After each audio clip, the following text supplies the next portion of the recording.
again. So the first people out should be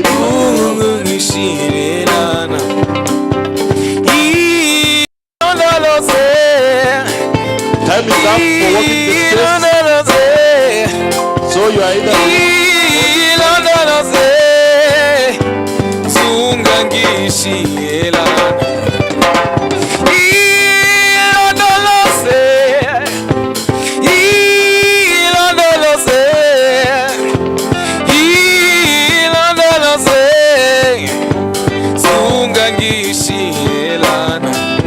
Jerusalem, ikayanami, gilondolose,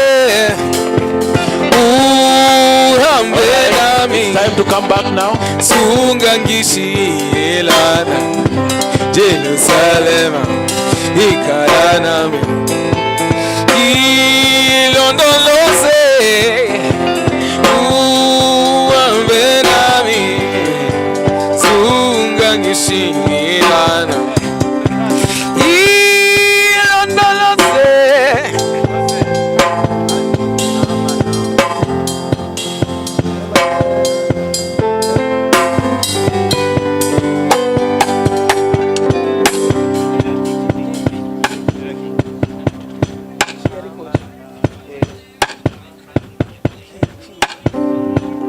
All right, time to be back. I'm counting up to 6. That looks like a threat, but it's not. Just come back.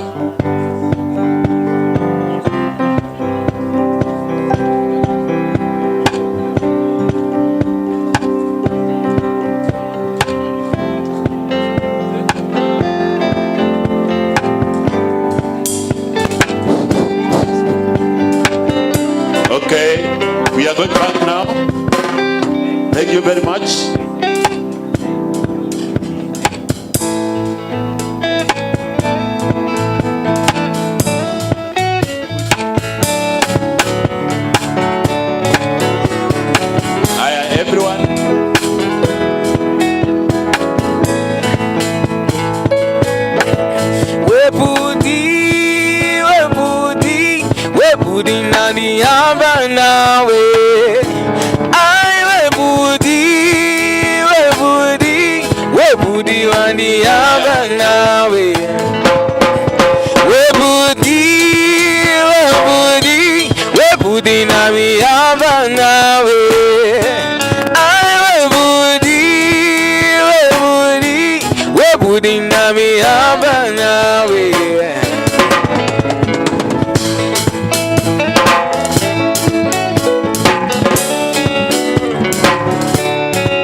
Itana nawe ujikanga kona wepudinari amba nawe itamba nawe we udinyanga kona wesisinani amba nawe itamba nawe ujikanga kona wesisinani amba nawe amba nawe we udinlanga kona wesisinani amba nawe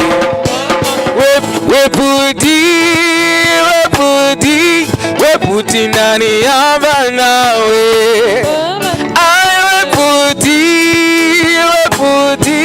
wepudi nani amba nawe wepudi nani amba nawe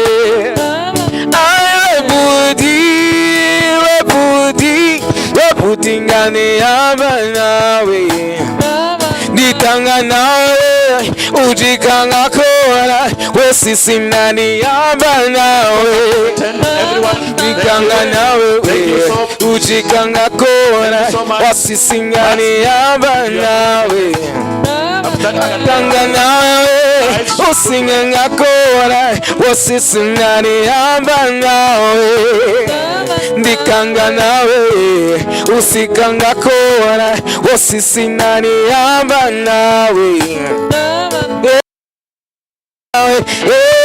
amba nawe wasisi nani amba nawe amba nawe amba nawe wasisi nani amba nawe ni amba nawe amba nawe wasisi nani amba nawe ni amba nawe ni amba nawe wasisi nani amba nawe weputi ngani amba nawe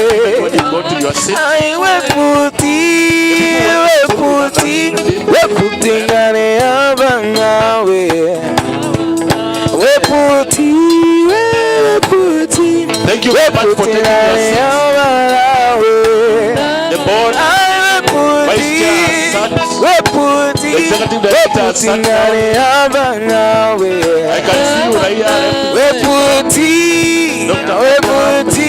We're putting on it haba nawe. We're putting on it haba nawe. Diana, bring all your friends.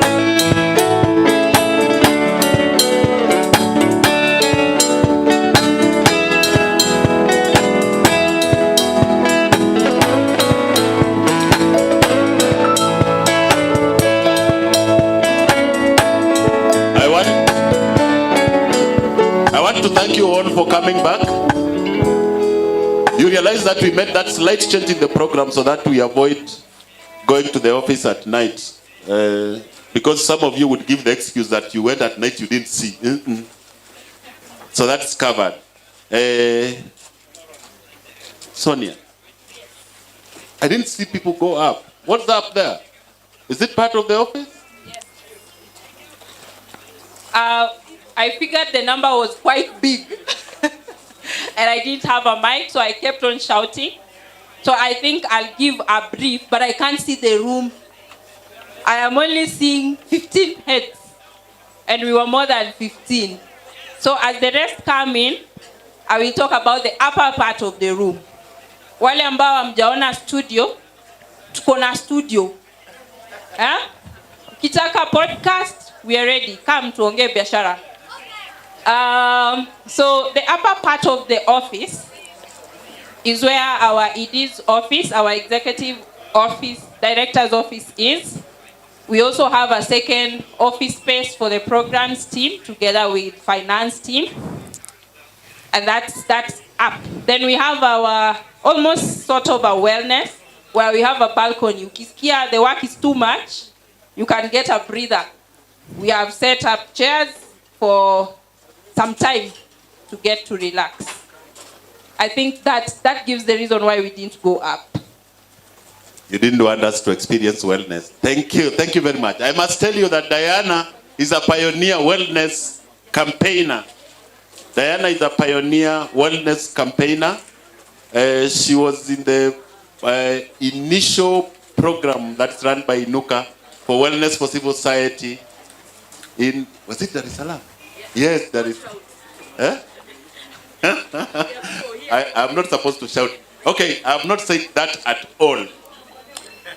So, I would like to now go back to the program. I have already been forgiven for changing that part. Forgiven and things are well. So clap for me for taking you to somebody's house during the day. Clap for me.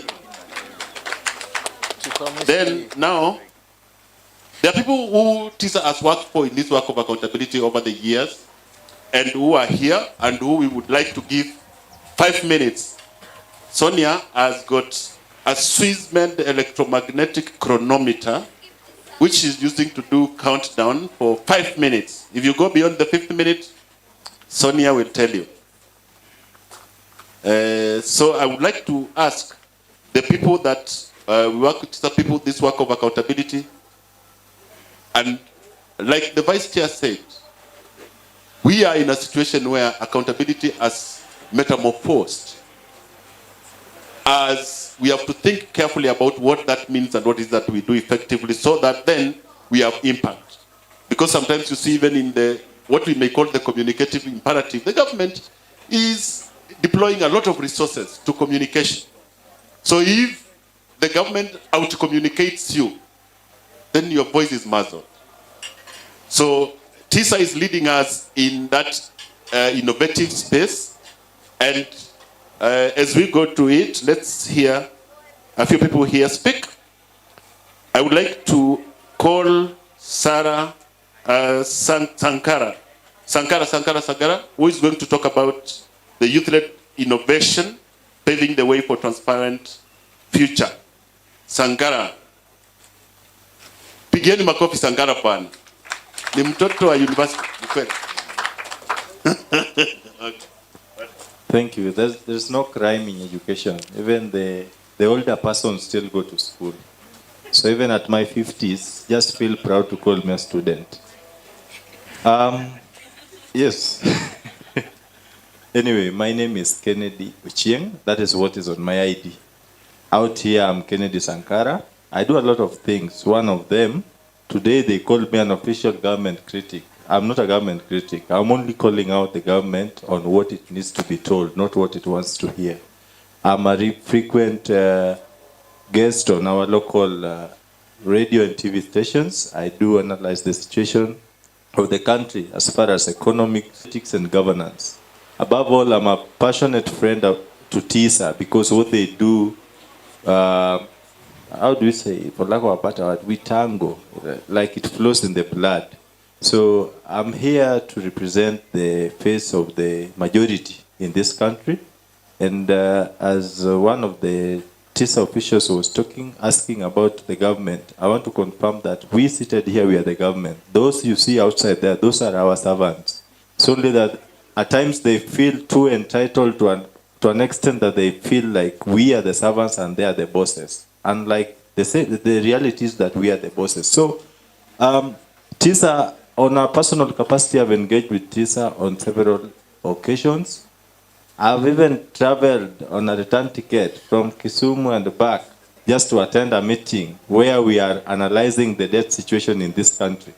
We all know, as we sit here today, that your debt, we are talking about the Finance Bill 2024. And the bill in itself, I'm not a lawyer, but I can say it is unconstitutional because Article 203 speaks of the, you can Google, public finance and allocations, equitable allocations. You find out that out of 100%, 83% goes for recurrent expenditure and debt repayment. That in itself supersedes or surpasses the national interest allocation to other counties because we are only left with 17 to run the entire economy. That is unfortunate. So today is not a speaker's day. We are just here to do the needful. And as a young person, I want to commit to you that we are going to work together to mobilize, organize, and make the people realize that the sovereignty of the people and the supremacy of the Constitution are non-negotiable. We have the power. We can decide on what to do, how to do it, and when to do it. Like now, it is very important that we act because things are going south. Everyone is asking for the civil society organizations to act. Meanwhile, this is collective responsibility. It is alone. It is not a Uchumi, me, us, and we together. So I believe that with the right energy, with the right consistency, we shall make changes. Because as we speak today, one of the headache to the government is TISA, Okoa Uchumi, and the affiliates. Because the government favors people who are informed. In my Luo community, we say information is better than accommodation. As long as you are informed, that's why someone can buy an iPhone and fail to build an house, because you can get information on finance bill. Pigie makofi. So when you are informed, well informed on matters taxation, then you understand your role and you understand where the government is letting you down. Because paying taxes is a constitutional right. It's a constitutional responsibility of every citizen. This is to say we are never too rigid to change, but never are we too flexible, too draconian, insensitive, unrealistic, unsustainable tax measures. We understand today, I have said it over and over, I don't care who is listening, that this country is being run by IMF and World Bank. The president and his team, yesterday you saw the AOL PS, Dr. Korir, could not explain why we need to tax vehicles. The guy was speaking as if he never went to school. And he's an old PhD holder, a doctor who sits in the ministry. Because we understand the CS may be a politician, but the PS is the technocrat behind every ministry. So if the PS is as clueless as he was, what do you expect of a CS? So we really need to act. We really need to tell these people that being in position of privilege do not mean that you overshadow us even when it comes to thinking. We must act, because I'm speaking as a very junior father. I do not want to see my son going to ride wheelbarrow, which is also becoming very expensive because the tires are being taxed very soon. My son is called Sankara. I don't want Sankara, just a moment. I don't want Sankara to come into a country to grow hating his own country because of insensitive leaders who have been given the opportunity to serve. I think if there was a time to recall members of parliament, then it is today. And that's why we dared them yesterday. I texted 5 MPs and I was very brief and straight to the point. Jaribu kupitisha finance bill tutaonana kwa ground. So it is not going to end there. We really need to act because this country is currently the hands of dogs and they are chewing it mercilessly. People without ideology on how to run government. Their only ideology is tribalism. They hire tribally, they speak tribally, and we need a cohesive nation, a nation that every person feels entitled to the privileges that are available to every citizen. That can only happen when you, me, and us start acting on national interest. The sovereignty of the people and the supremacy of the Constitution is non-questionable. Thank you. Thank you so much. Give him a coffee. I allowed him 1 extra minute because of the force of his conviction. Not his word, his conviction. Because what we need in this country is just conviction. Everything else we can do, honestly. But you have to be convinced that what you do makes a difference in this country. Unless you are convinced, you have no business here. You have no business being in this space, being in civil society, being in the public sector. Lack of conviction is the beginning of the losing of morality. Thank you. Allow me this time to invite Mudhuri from the Mozilla Foundation. Mudhuri Kathure. Mpigie makofi akija. So Mudhuri, you will be the first to work in under 5 minutes. Thank you very much and welcome. You can be sure of that. Thanks very much. And speaking after Sankara, with all that energy and vigor, would be a little bit difficult. And because I'm not a talker, I'm a techie, I'll try to be as brief as possible. Thank you very much for having us here. I remember it was Friends of Kenya and Kenyans. Jihusishe. Jihusishe. Thank you very much. So my name is Mudhuri Kathure. I work with Mozilla Foundation. Mozilla Foundation is the non-profit arm of Mozilla. Most of us know Mozilla from Firefox, but then we also work with civil society organizations and government to promote ethical AI as well as open internet. And because we're talking about Jihusishe today, something that Mozilla has been part of, working with TISA. I'm here just to give a brief, not as interesting as Sankara's presentation, on how we can use technology to hold government accountable, to hold even the big tech companies accountable as well. And I'll just start by, pointing out the need to use technology when it comes to accountability.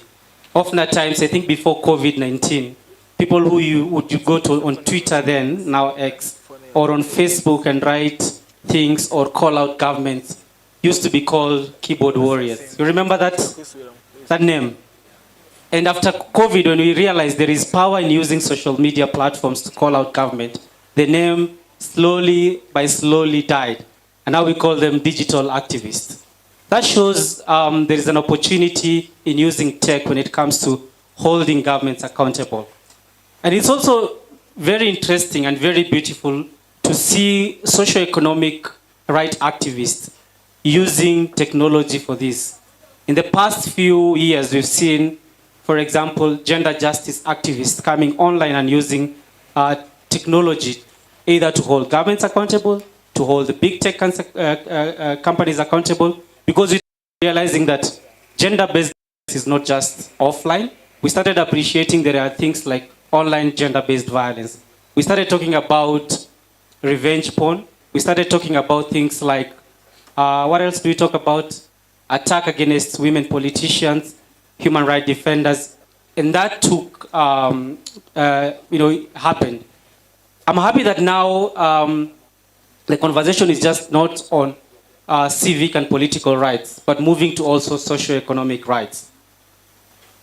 I need to mention that, the evolution, as I'm talking about the whole changes and how we're using technology, the evolution and how and what has been happening. I think looking at how we looked at technology previously, it was a tool for communication, computation, and convenience. But now we are seeing it as a tool for accountability, and I gave some examples. But also, I know some people here, if you ask them about the same, they will tell you, what about the negative side to it? What about bias and discrimination when it comes to AI? Victor there from Amnesty will tell us, what about data protection? What about privacy? And et cetera, and et cetera. And I think now that brings the need for us to sit down together, for us to have interest in technology, even as we work on our other rights that we're working on. Right to food, right to shelter, and think about how can we intersect all these struggles with technology. And so, for me, this is a call for us who are seated here to start thinking of, why do we have a Mozilla guy here? What can we do with guys working on tech policy? Can we also talk with developers as well on these issues? And so as Mozilla, we are very excited to be part of this process, because when you look at our theory of change, we work on three things. One, accountability, and that's why we are here.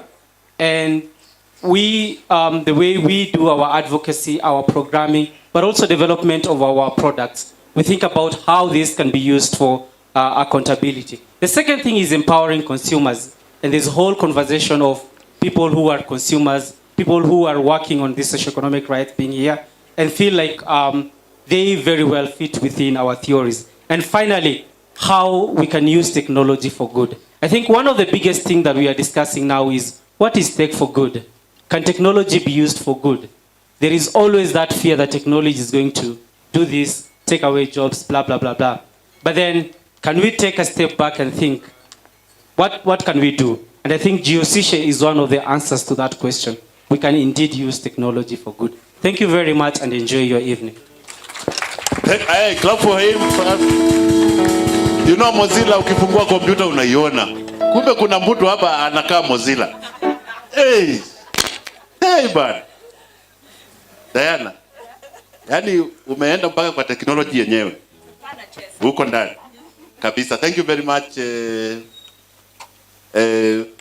Muthuri for that talk. I think we need to take you up on your offer and ask you to create for us, as you partner with Jihusishe, to create for us citizens, the broader citizenry,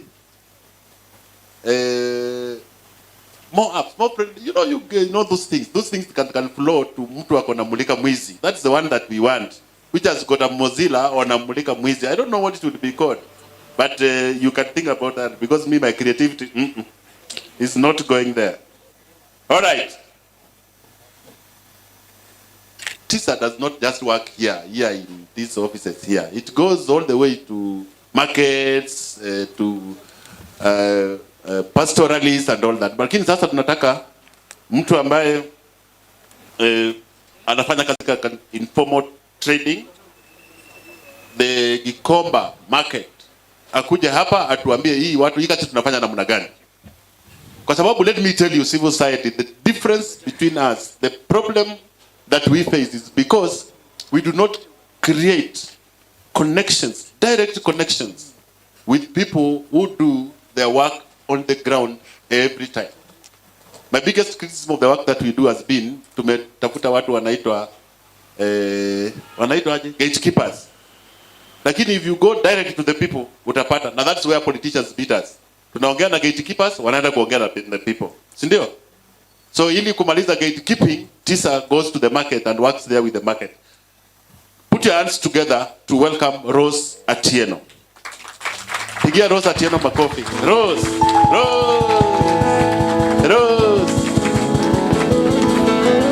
Hey, Maria. Karibu sana. Habari zenyu. Niongee na Kiswahili au niongee na Kiingereza? Okay, naweza changanya nisikie vizuri. Okay, mimi naitwa Rose Atieno. Ni mfanyikazi Gikomba, mfanyibiashara wa samaki. Na deal na samaki ya mbuta, tilapia, but sana na deal na mbuta. Mbuta na chinja fillet, tunapeleka kwa orders hizi restaurants, butcheries na shops. Okay. Kuna byproducts za samaki. Kuna scales, kuna hizo mgongo vichwa, mkiona mama wa barabara huko nje wanazipika. So I make that. I am part of the process that they get the end product. Okay, I've not worked alone. Okay, I have my colleagues that work. Yeah.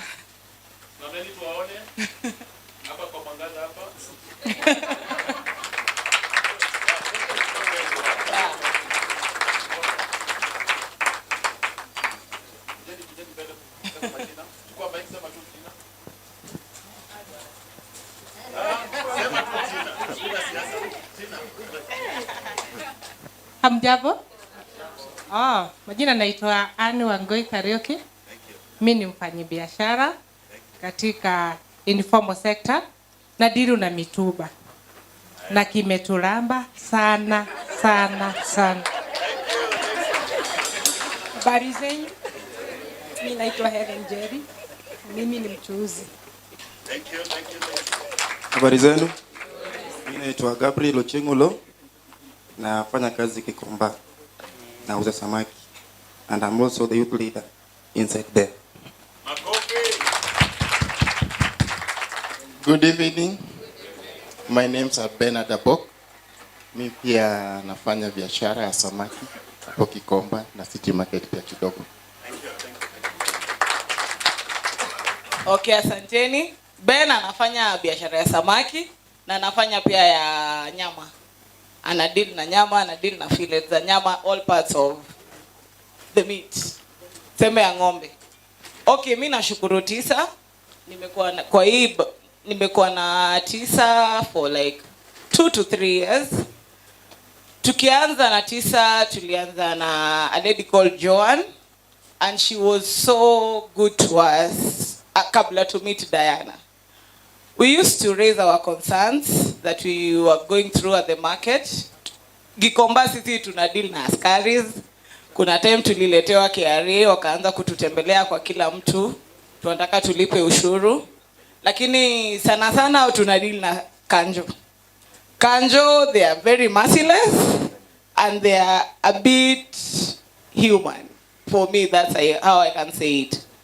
So Diana wametufundisha tukajua how to defend our rights.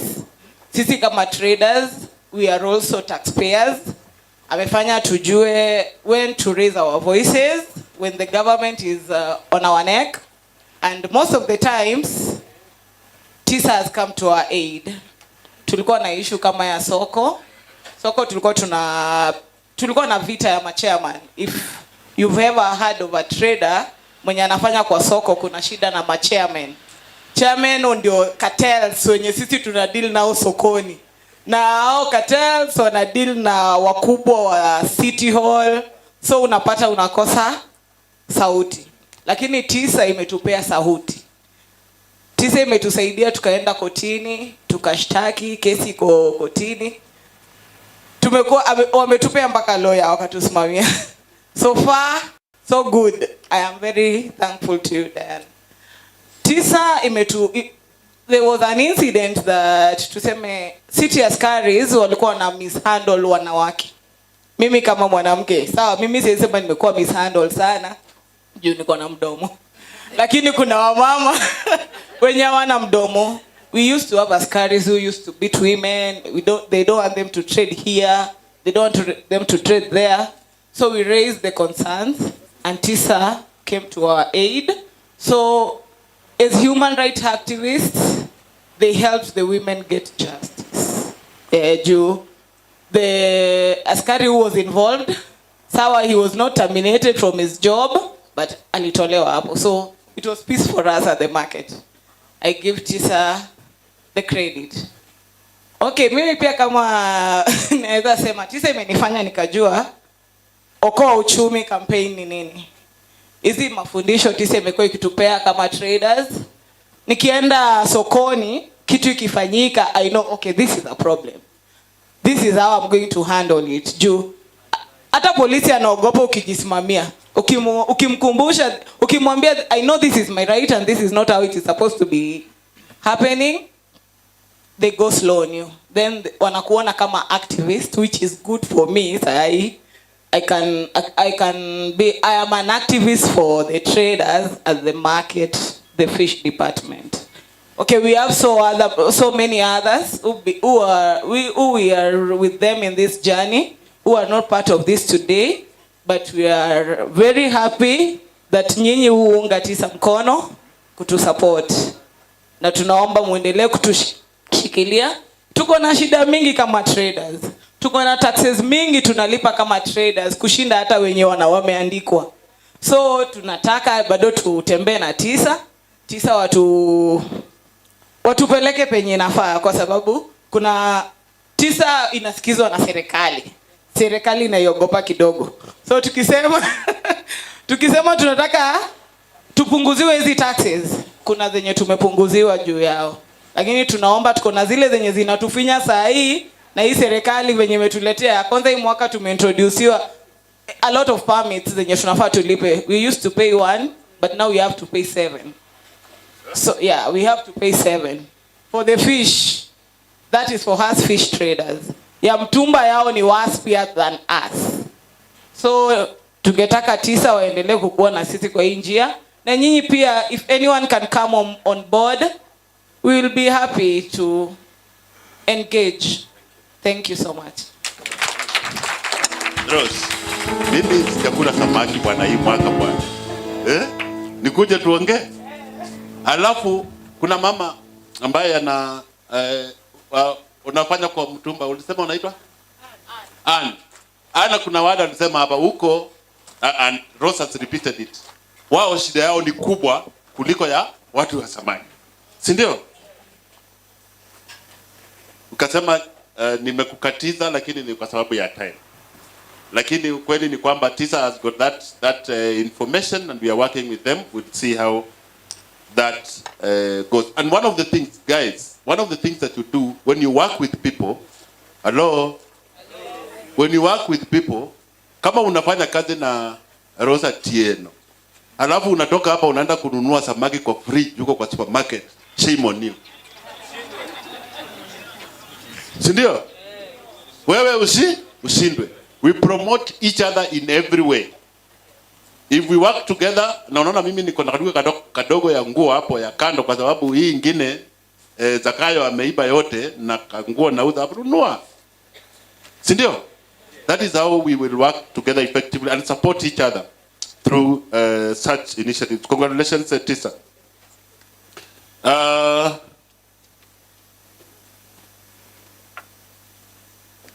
Tukifanya tukifanya kazi kunakuwa na development partners ambao tunafanya pamoja, tunaona wanafanya namna gani na wanatusaidia namna gani. Sasa ningependa kuwaita hao wakuje tuzungumze na wao. Mmoja ningependa azungumzie kuhusu what is the role of development partners, wanafaa kufanya nini. Mwingine nitamuita azungumzie kuhusu the role, because they also work directly with communities, the role of young people in promoting accountability, na ingine kuhusu the accountability for human rights economy. I want to reduce minutes from 5 to 4. 4 minutes and 30 seconds by 30. Sawa sawa? Hello, tumekubaliana? So allow me to invite Zacchaeus Mushiri from WHH. Huh? Yes. Mpigie makofi bwana, hata kama pigia yeye makofi kabisa. Asante sana. I think I'll try Swahili and little bits of English. Tunasema Jihusishe. Yeah. I think I've got two of my colleagues in the house. I think they can come forward, introduce themselves first. Kuna mtu amesikia jina yangu naitwa nani? Sorry? Sasa siku hizi tunatoogopa ile jina Zakayo. Tumeanza kuikimbia pia. That's why nilisema waniandike kama Zacchaeus. Ni kuonea jina aibu. Let me start by apologizing. Okay, our director was supposed to be here today, but pia ameshikana na shughuli. That's why ametutuma sisi watatu. I need to account for the whereabouts of our director. So I won't speak much. I will let my colleagues do a brief statement that was made from our office. But remember, you are one of our strategic partners in the organization. We really appreciate what you guys are doing, and we will walk the journey with you. So anytime, count on us. We are there. I think I'm already branded here. Good evening.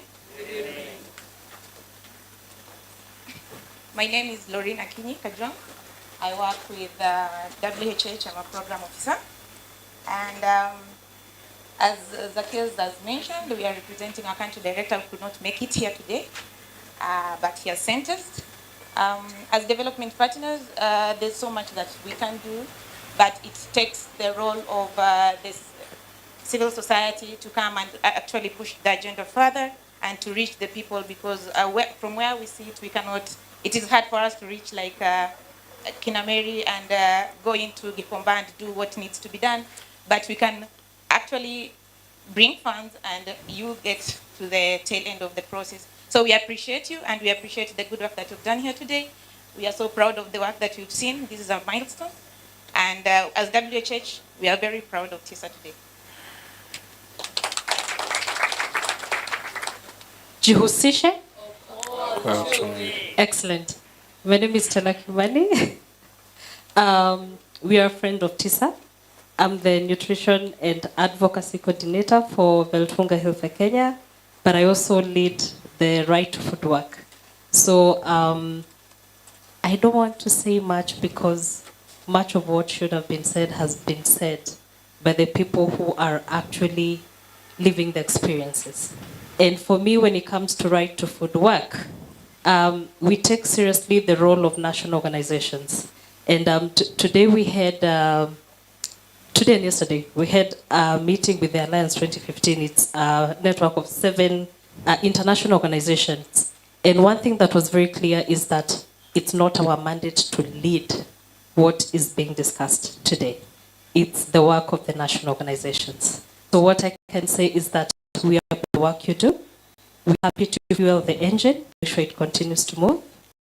And, you know, issues around violations, whether it's about the market, it's about tax justice, whether it's about food, they are not requests to the government. It needs to be clear what a right is, right? So we are happy that also we're integrating technology to be able to reach those that that we were not able to reach, like the traders. I think one of the challenges we've had in the Right to Food project is how to make those linkages with the people who are supposed to bring forth the violations that they are facing, right? So asanteni sana for all the work that you do, and as WHH, we continue to support you. The 4 minutes are over.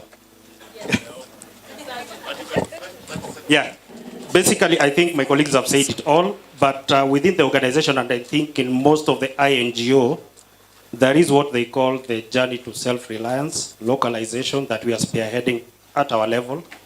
And the agenda here is to work with the local NGOs or the CSOs. So that is the roadmap we've taken, and we hope we'll engage further and further for this.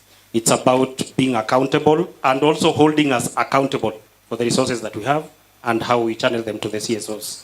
Thank you.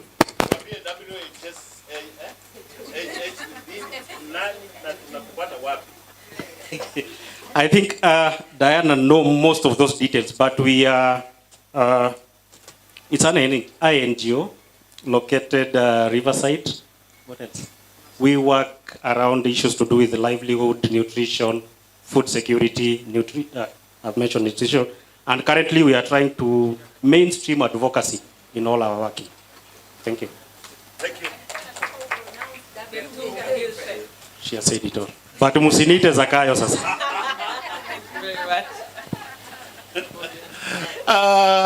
Zakayo.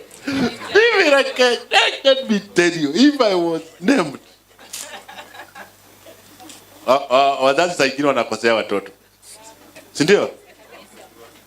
But also naming sometimes is good. If you were not called Zakayo, we would not have remembered how painful it is. Tukisema ashuke kwa mti.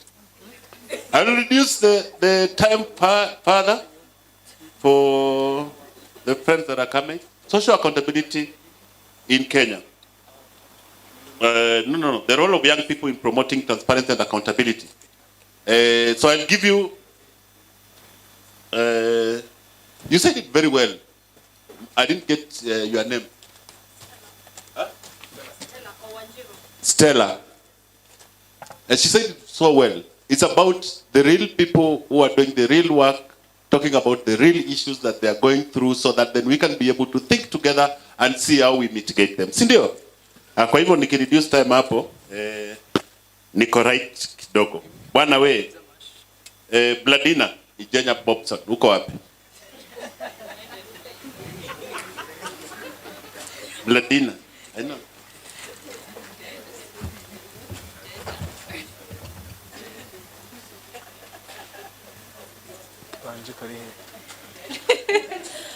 Hi, good evening.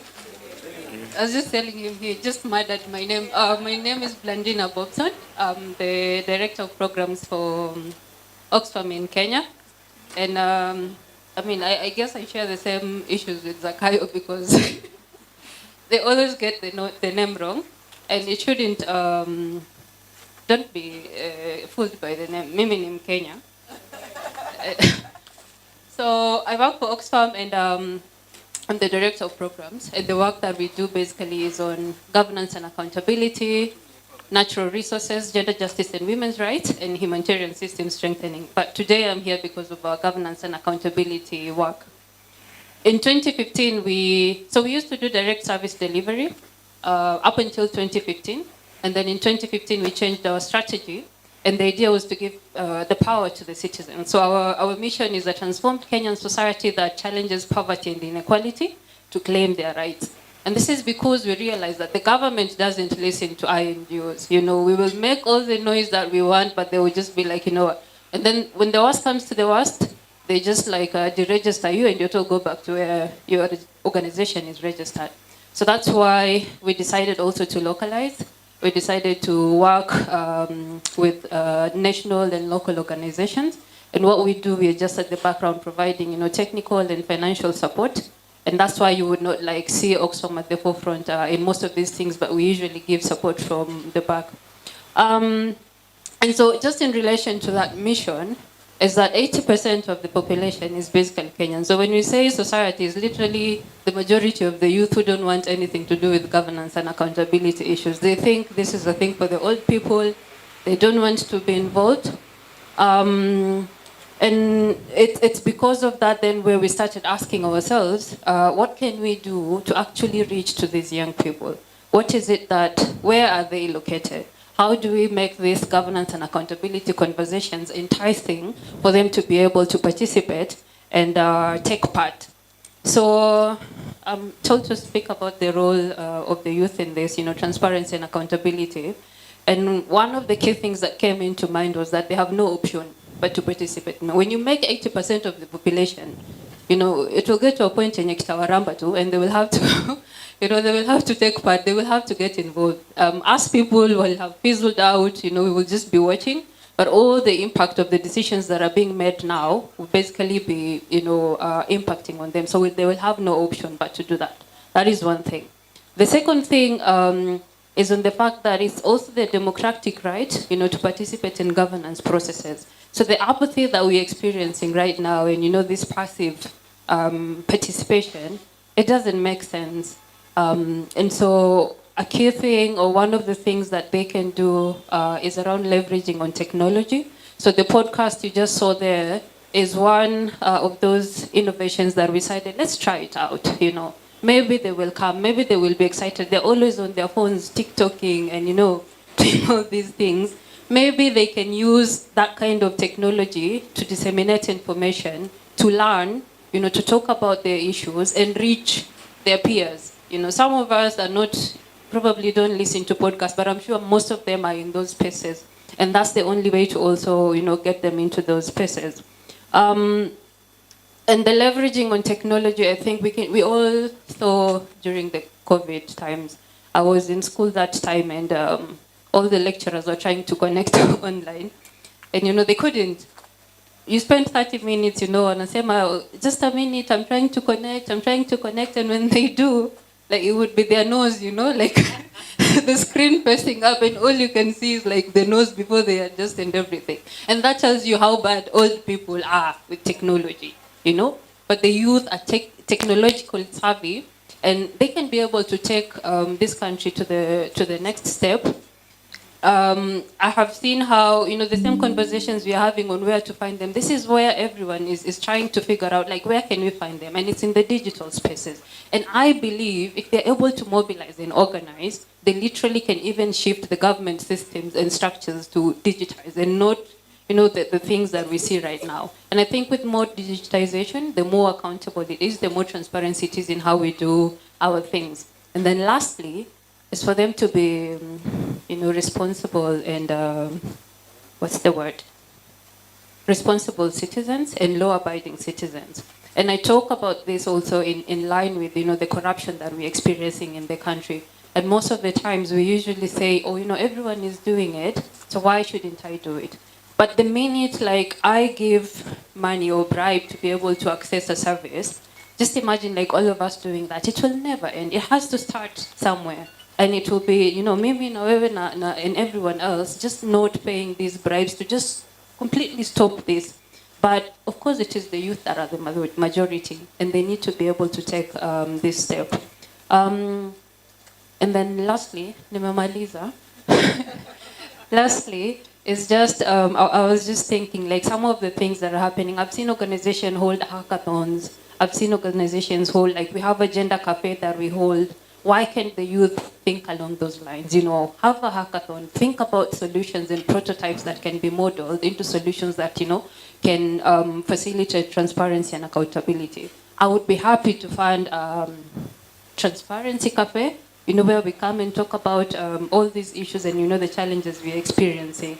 So if they think along those lines, I think the 20% of us who are not 35 years and below would be happy to support, but they need to take the initiative. Asanteni.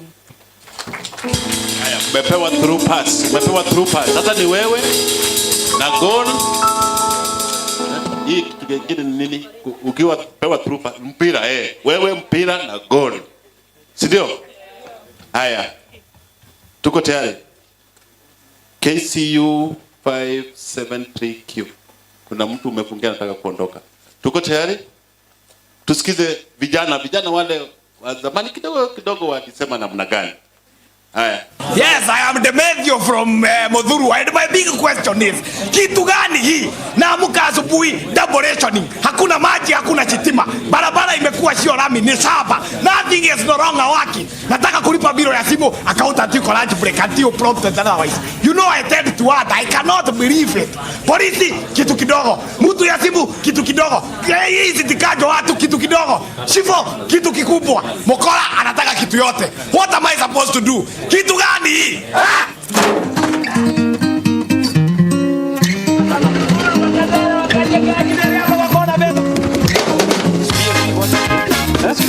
We are celebrating technology and this is the earliest, one of the earliest songs in Jihusishe. Huo msemo tumeutafsiri hata shule kuingiza mtoto lazima utoe mchoto. Kupata simu ni bala, road license tunafuta nunua, kupata ID ni mashaka, twarudisha jamhuri yetu nyuma. Nchi ya kitu kidogo ni nchi ya watu wadogo. Ukitaka chai ewe ndugu, nenda Limuru. Aduana wapi?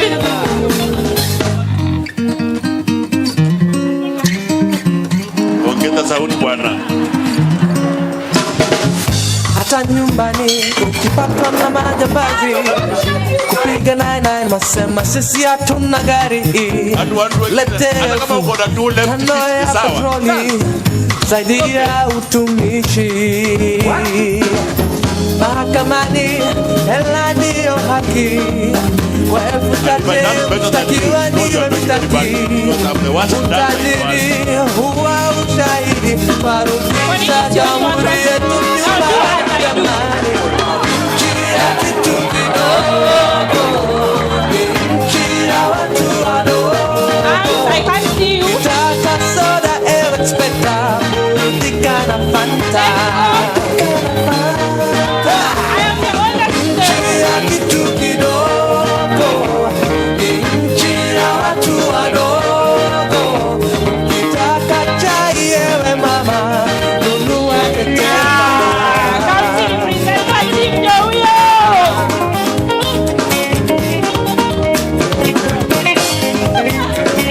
Thank you very much. Let's all get seated a bit. This is one of the most one of the earliest songs to start working out up as young people, to know that we can really move it. Sasa kutoka hapo, mbona tunaimba hii wimbo? Where are the young people who have created new songs? Where are they? Okay, I may not know them. First blame me. Lakini kama ziko wapi? We need to get other new creative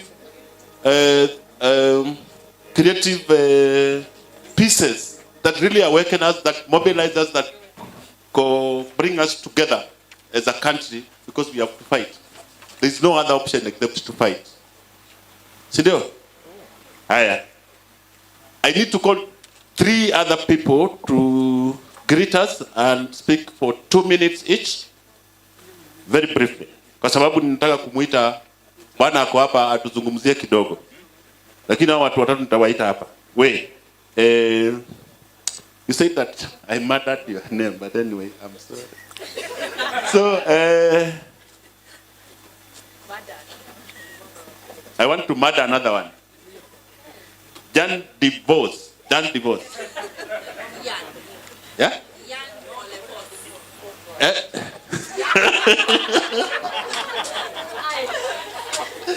Oh my God. Just say your name correctly first. Thank you very much. My name is Jan Ole Voss. I will also try something. Jihusishe. Asante sana. I have a confession to make. I was not warned of my speaking part today before I sat down here, so I don't have a speech prepared. And who am I to speak? I'm neither a senior citizen who can depart with a lot of wisdom accumulated over a long life, nor I'm a Kenyan. I'm from Germany and I've just been here for 3 months. But I'm honored and I'm very grateful to be working with TISA in our joint Tupiganina Upisadi project. And it's been a great time so far. I really appreciate you and the work we have together. I'm from the Konrad Adenauer Foundation. That's another German word like the Welthungerhilfe earlier. Konrad Adenauer Foundation. The Stiftung, exactly. Konrad Adenauer Stiftung, to make it even more difficult. And we are working on good governance, anti-corruption, and these topics here in the country. And it's great to see so many of you here come together to join in this fight. And I hope, really, I hope that there's a bright future for Kenya. And it's because of people like you who work on this and who are not stopping, even in the face of adversity, to fight for more transparency and accountable governance. And maybe a short story that I always tell, I like to tell that one. A few weeks ago, no, now it's even a few months ago, I read in the newspaper one of the parliamentarians wanted to remove all the pockets from the police officers' uniforms as a measure against corruption. I'm really sure we can come up with some better ideas to fight corruption. So I think we are in a good way. And one word to the finance bill, maybe taxing food, essential food like bread, is not the way to go. I'm not positive on this finance bill being not passed, but let's hope the best and definitely keep pushing. Don't let your voices be silenced. So thank you very much. Thank you very much for the invitation and enjoy the evening, please. Thank you. I didn't want to say again, I don't want to become a murderer tribe. But let us also ask the government, Paul, Office of the Attorney General. Paul, come here. Please don't say you are not on the program, because you are on the program. You are our program. Na hiyo serikali ni yetu. Asante sana Paul, karibu sana. Thank you. Paul is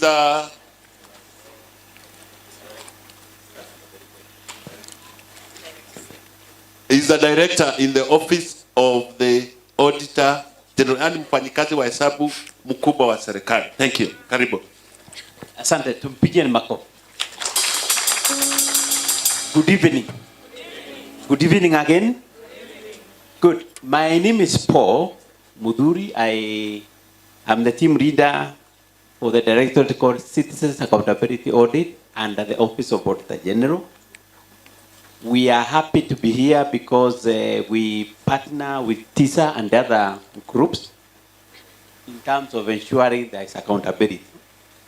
Most of you know that the Office of Auditor General is one of the independent offices that we have in Kenya. We have the Control of Budget and the Office of Auditor General. So when you propagated the 2010 Constitution, there are two independent offices you created, you as a citizen. One is the Office of Auditor General, and the other one is Control of Budget. The Office of Auditor General, what we do is to audit all the books of account of the government, anything that is funded by the government. And once we do that, we table those reports in Parliament. Now, most of you know we are 85% of what we do is financial audit. But we have other special audits, which is 15%. And that's the directorate now, as a way of involving citizens.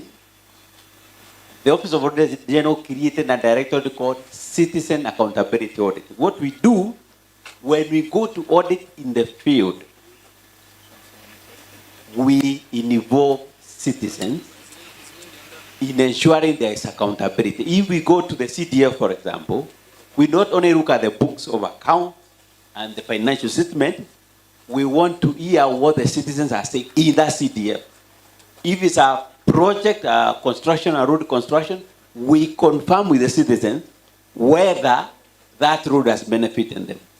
So that's why we are here. We work with other partners. We have signed an MOU with TISA and other partners who are here, like Transparency International, National Taxpayers Association. So we work with them to ensure there is accountability. And once the report has been tabled in the Parliament, it becomes a public document. We work with the same organization to ensure the Auditor General's report is followed up even at the county level and the national level to ensure that the issues that are raised by the Auditor General, they are followed to the end. So all of us, we are here and we are happy to be here. Article 229, that's what the one which has created the Office of Auditor General. And in Citizens Accountability Audit, we have done quite a number of audits. One of them, which you have involved the citizens, is what is called public participation in budgeting process. And if you go to our website, we did cover 18 counties. We were trying to check and confirm, are the citizens being involved with the budgeting process? And that report is in our website. So we want to continue working together to ensure there's accountability and there's good governance and there's transparency. So thank you for the opportunity and we'll continue working together. So thank you so much for inviting us. Asanteni sana. Thank you very much, Paul, for those kind words. I think accessing the reports that they do and using them as tools of advocacy is very important. Allow me at this moment to recognize the presence of several important of our guests who are here. I would like them to stand and wave. George from Open Society Foundation. George Kegoro. Uko wapi? Aya, salamu. Thank you very much, George. Caro from the Urgent Action. Salimia sisi huku kabisa. Thank you very much. And the chair of TISA. Kwanza piga makofi kabla niseme nani. Wanjiru Kikonyo, simama tafadhali. We'll get an opportunity to hear from her an erudite speech from her later on. So feel welcomed very much. Allow me to close this session of partners who are working with the TISA by calling Oliver Waindi, the Executive Director of Uraia. Oliver, pigia Oliver makofi akikuja hapa tuzungumze. We have reduced their minutes to 4, but I know you are erudite, so you will fit into those 4 very well. Thank you very much. Good afternoon. Good evening. That is how much I've taken in with all these issues about tax. I've been taking it too much hard on my health because I did ask my sister Diana not to include me in the speeches today because obviously I'm a little bit handicapped. I had a bad flu over the past 1 week and it's been very difficult for me. I wasn't talking yesterday, so I wasn't even sure that I'll be audible today. Anyway, here I am. Good evening. On October 14th this year, I'll be 52. So unlike a lot of you who hide their ages, I feel very proud being 52. And the reason I'm saying this is because I have a feeling that the 55 million Kenyans in this geographical space called Kenya are not angry enough. And so maybe one way of making you angry is to just remind the tech-savvy generation that there was a time in this country. Amen? Amen? I'm saying there was a time in this country when we grew up assured of 3 meals per day, regardless of your economic background. There was that time. There was a time in this country that I was assured of getting medicine in the hospital. We were not falling sick often because water was good, the environment was good, and our fathers and mothers fed us with genuine food. So we weren't falling sick often. But when we did, we were assured of getting good medicine. There was that time. But there was a time too that we could go to school and get real teachers teaching us. And we did real exams, and we passed real exams, and we're doing real universities. And we have real universities that you don't have to go to. You don't have to be taken to court to justify your degrees, because those are the degrees that we got. There was that time. And that time was the time when a lot of us, all of us who went to university, for those who can relate with my age, were actually paid for being in the university. Now you are paying. We were being paid. And I was asking myself, but why? And it was a substantial amount of money. It was 5,040. There was that time. And that time, before you graduated in the last semester of the year, we had 10 started Kenya Airways, KCB, and all the leading organizations in this country. They were ready to take you, awaiting your graduation. There was that time. And during that time, I'm not talking about the 7th century, I'm talking about just a few years ago. I have got no clue where the rain began beating us. But I saw that time with my own eyes when church had so much respect. And church leaders were really respected. And luminaries like George here, like my big sister Shiro, were people who were respected across this country because they were genuine and the causes were genuine and their fights were genuine. There was that time. But the church leaders could speak and the president would listen. Not anymore, because charlatans have now populated our pulpits. They're now talking about working for God and being in the work of God, and they've forgotten the God of the world. So, we find ourselves in this country today where we are not angry anymore and detached as a country, and not angry at all that we can spend 200 million of our hard-earned shillings for a group of few individuals, and then they come and tell us, no, the balance was paid by our friends. Now, my core business is not economics like my friend Arms. My core area of competence is international relations and diplomacy. In another country, the president said that he would have been impeached by now. That's how serious things are. But nobody is angry in this country. Nobody is angry in this country. I indeed called my friend Wandai and said, Wandai, you in this trip, you're in parliament saying you want to know how this man was spent. Then he told me, Oliver, this is politics. And I felt very offended, really. But here comes the tax now, which we are working on. And this country is not angry enough that we are getting all the illegal and inhuman tax coming in. Other countries and jurisdictions, Azteca in the past, Roman Empire, American Revolution, French Revolution, have all been brought down by taxes. But for Kenya, well, let Akina Kawive and Akina Diana work on it. You know? And it's not even anchoring us enough as a country that, I mean, across Nairobi here, all our roads are full of dimples. It's not a big deal. It annoys me that our sons and daughters are growing up in a country without hope. But a time is going to come. Amen? Amen. What did I say? A time is going to come. Yes. You take it for granted, you ask ANC in South Africa. You take it for granted, you ask the outgoing presidency in Ghana. A time is going to come and people will not respect or fear guns anymore. It's happened in Gabon, happened in Chad, happened in Mauritania, happened in Burkina Faso, happening in Guinea. It's going to happen in my country one day. Amen? I've not answered anyway why I was told to come here, because we are supposed to build institutions that can fight this. Now, how will we do that?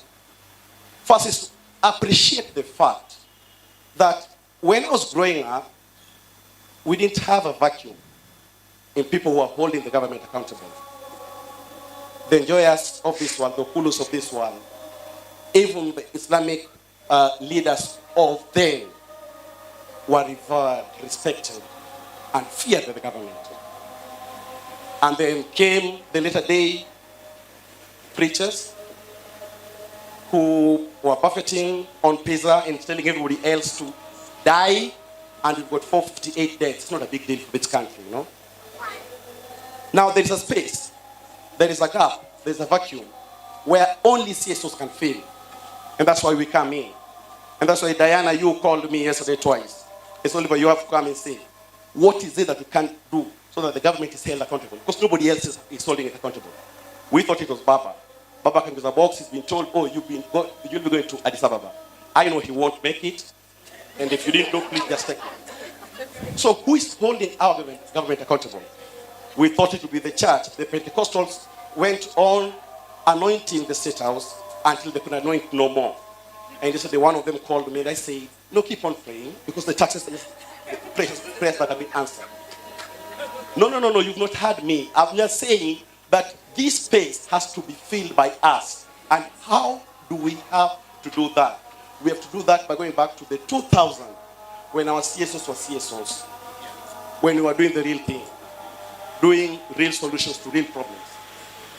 That can only happen when we help one another, when we hold hands. For those who follow me on LinkedIn, I have been asking our generation of leaders in this sector to hold hands together because we are not competing. It's not Inuka against Tisa against Uraia. We are all in this together. And we are not here to say who is better than the other because all ultimately what we're saying is, can we do something in this generation for the 55 million Kenyans? That when a generation will come later, they will say, there stood Oliver and he talked to all of you and you clapped for me. Thank you. Thank you very much. Wow. It's a gap. We need to fill it. We need to fill it. And we have to fill it. I didn't hear any option. Either you fill it or you fill it or you fill it. Yeah. Right? Okay?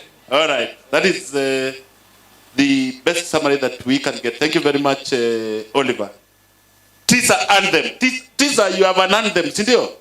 Together. From the streets to the fields, we raise our voice. Tisa's here, let's make some noise.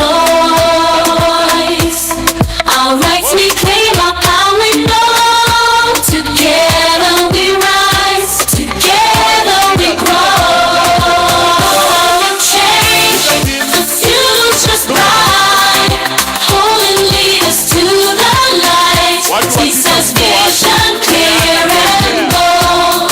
A Kenya where stories are told. Aya, kabisa. Hata mimi niko hapo. Come on, have fun. Go. Public finance fair and square. Empowerment's in the air. From traders to farmers, we stand as one. Our economy. And we can be God. With a change, the future's bright. Holding leaders to the light. Tisa's vision clear and bold. A Kenya where stories are told. Communication, innovation's key. Information flowing, setting us free. System strong, a foundation laid. Sustainable change that never fades. With a change, the future's bright.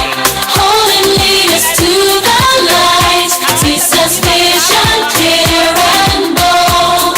A Kenya where stories are told. Join the movement, let's unite for a Kenya shining bright.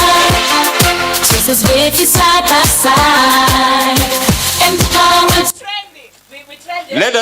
Let us unite for a Kenya shining bright. Okay, Tisa, piga makofi kwa hawa. Hiyo wimbo we want it to be popularized iende mpaka kama hiyo kitu kidogo kabisa huko. Na tukuwe na translation na Kenya.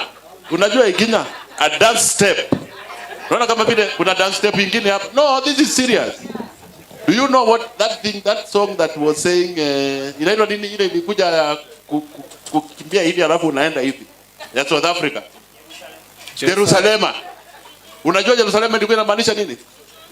Do you know what that song is about? But you know the dance steps, isn't it? Now we want that one to know what it is about and to have a dance step. Choreograph something. If you don't have a choreographer, I can do it. All right, thank you very much. Ladies and gentlemen, I want us to, we have two things remaining. No, you don't have to laugh at. When I say that I don't know how to dance, doesn't mean I don't know how to choreograph. Those are different things. Kuna watu bado wanacheka. So I want us to do 3 things. Number 1 is to listen to a gentleman here who is going to give us a keynote speech. And then we launch an app. And then we launch a podcast. A studio. Unajua sasa sisi tutakuwa studio ndani. Utakuwa ndani ya studio. Utakuwa ndani ya nini? Hello. Kuna watu nikiongea wanaongea. Na mimi niko na mic na wao wana nini? Mic. Alafu sasa tuko pamoja. Sasa wamekuja. So tunafanya hizo mambo matatu. Jamaa tuongeleshe. He gives us. Unaona mahali Oliver amefikia? Kusonga hapo mbele. Alafu sasa tuende tu launch hiyo app. Ndio sisi sote tuko na simu tu launch hiyo. Alafu tu launch hiyo studio, tuingie ndani ya studio, tukoroge huko, kila mtu asikie mahali tunaenda. Alafu tujivinjari. Hiyo ni mambo matatu hapa ni manne. Matatu. All right, thank you. So put your hands together, ladies and gentlemen, to welcome Dr. Abraham Rugo to give us the keynote speech. Thank you. Daktari karibu. Usiongee hesabu mingi. You know, be asked to give a keynote speech says a lot of things. It either says, first of all, umri umefika. Bwana, lakini vijana kama sisi tutaenda wapi? So I'm in that category that gives the age range. I'm neither below 35 nor above 45. I just learned that from colleagues. Habari ya jioni. Kwanza nataka kuwashukuru sana kwa sababu ya siku njema ambayo tumekuwa na. I hope you can hear a bit of English. Ambition Swahili? Kidogo. Yeah, I had the pleasure of studying in Germany, so wir können auch in Deutsch sprechen. Lakini acha nifikishe hapo kwa sababu Diana the farthest ameenda. Ni Moshadha. Na huko I'm sure German haijafika. There's German school on your way to Moshadha. So it's really a pleasure for me to join us this evening. And as I was thinking about what to share with us, it occurred to me that I have been part of this journey from the beginning, from the CDF Accountability Project. Who remembers that? Yeah. Yeah. Kama unakumbuka CDF Accountability Project, inua mkono.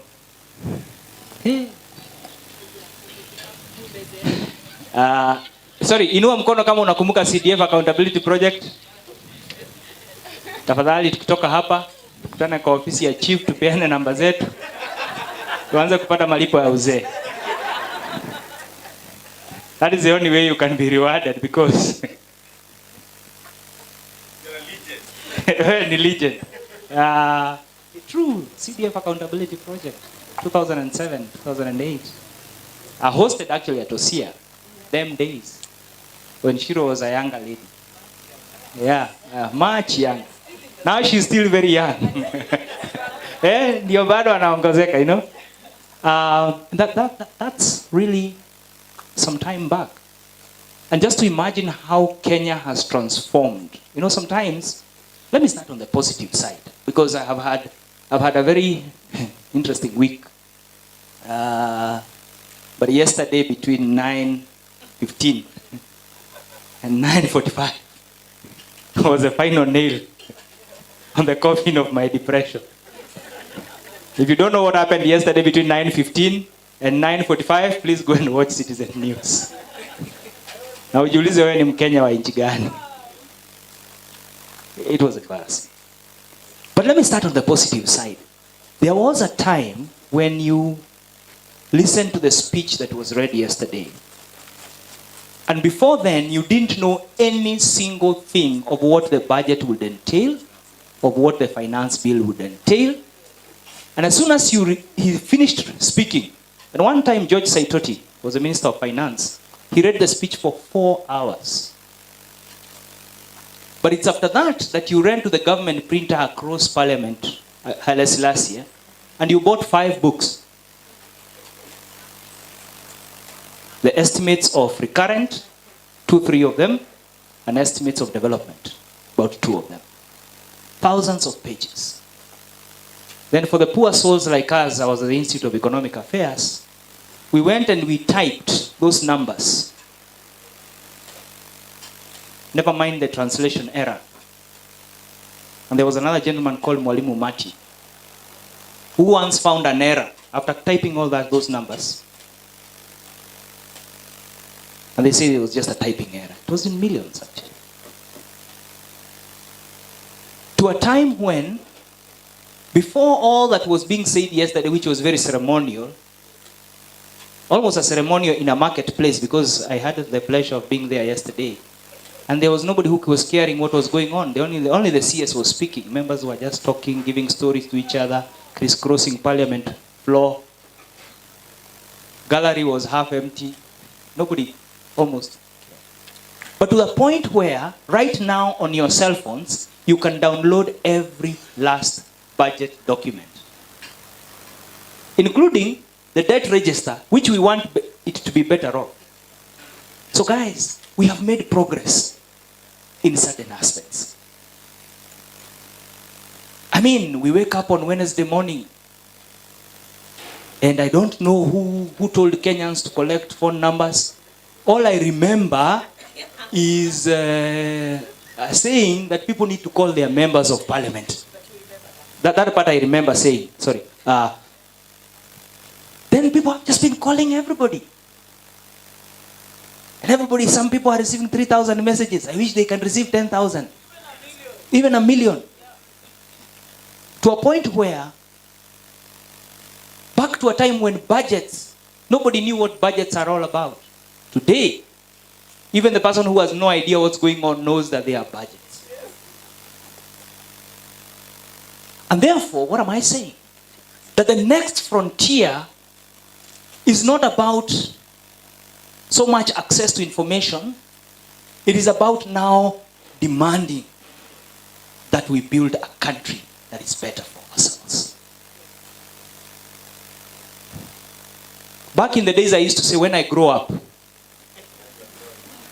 hey, baby. Now the other day, my son told me when I grow up, and I realized one of us has to stop saying when they grow up.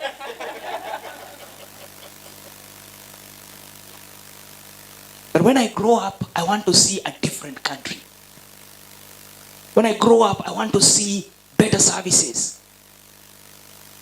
When I grow up, I want. Today, we are still pushing the struggle of that better country. But my people, I want us to remember, we are not where we used to be. I know the activists of the yesterdays, of the days of Akina Kigoro, and many others who are not here, have asked you guys of today, you are not aggressive. You don't fight. But the question is it true we don't fight? Or are we fighting in a different way? Is that way effective? So we gather this evening to jihusishe, ili tuweze kujihusisha, kujiweka on the front line, kupambana for the sake of our country.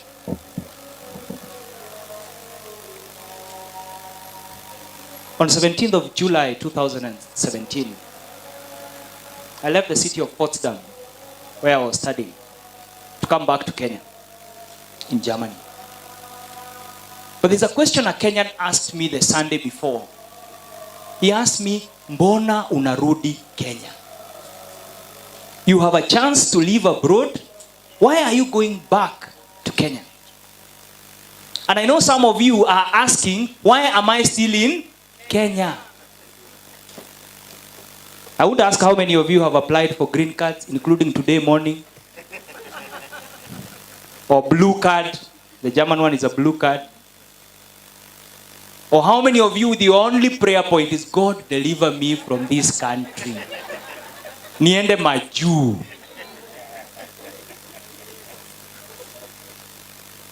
But before you get the green card, hapa ndio tuko. So settle down, relax. Hapa ndio tuko. So 4 points and I'm seated down. Tisa, truth. My people, we must speak truth to power.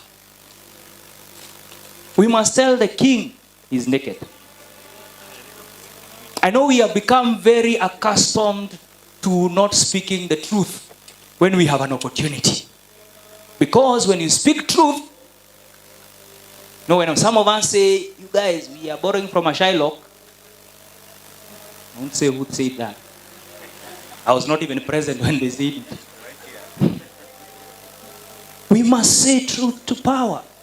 That we are paying debts that we did not benefit from. That we are taxing ourselves to death. That 19 million Kenyans do not have the hope of having a meal tonight, not tomorrow. What is 19 million of Kenyans? We are 50 million of us, give and take. So do the math. Of this 19 million, 10 million are women and girls. Now, why do I single that women and girls? Because the vulnerabilities increase as you move to being a woman. In other words, as you're doing your analysis, because again, economic empowerment, economic opportunities, access to assets and control of assets is not in their hands. It gets worse when you are in a vulnerable space and you are a girl. Your vulnerability even increases further. But nobody seems to quote this number, that the people we are talking about who do not have food are actually people and not just statistics in the economic survey. I know we have been numbed to deaths of people. No longer people, you notice people no longer look shocked that, oh, few people died, and they are like, ole, condolences. Truth. But for people like us who work in the civil society, what is truth? Is that truth has to be based on evidence. Because my people, the war now is a war of information. I like my friend who said information is better than accommodation. Mahali tu alikosea ni watu wa iPhone. Tiafadhali kuwa na iPhone bila kuwa na nyumba. But I remember the old days, bwana. You had just a mkeka, a mattress, and a music system. Those were the good days. Until we got children.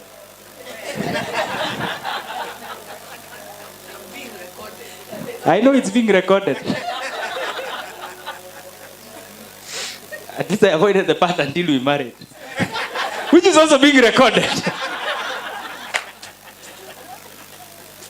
Truth. Guys, we have to speak the truth. Why do I say we have to speak the truth? And why do I want to emphasize this idea of truth? Because the opportunities of speaking have increased, but the amount of speaking seems to be reducing. We have more access. I mean, one of the first phone numbers being trended by fellow Kenyans, Mungu awabariki, was that of the president. I mean, you can call. Bahatisha, to my one bob. See the name that comes back, then send an SMS. So let's not get tired of speaking, because the only space we have, even when we go to the streets, we still have to submit a memorandum. So even as we are pushing and fighting about the finance bill, we have already submitted a memorandum on the same things we are shouting about. But we need to innovate. We cannot continue to do the same thing the same way all the time. We have to change tactic. Some have to be in the front. Some have to be at the background. Some have to be invisible. But all working towards the same goal. We have to innovate how we pass information. We have to innovate how we do our campaigns. We have to innovate how we use our skills A skill we never thought was going to be necessary within the civil society space is forensic audits. Forensic work. But it's becoming critical that we understand forensic work. Not insemination. You know, there are guys who thought AI is artificial insemination. So this guy kept talking about AI. Then the old man asked, hey, nani ngombe gani hizi tunaongelea? Artificial intelligence. We have to be, because what is happening is that activity is online, but the activists are offline.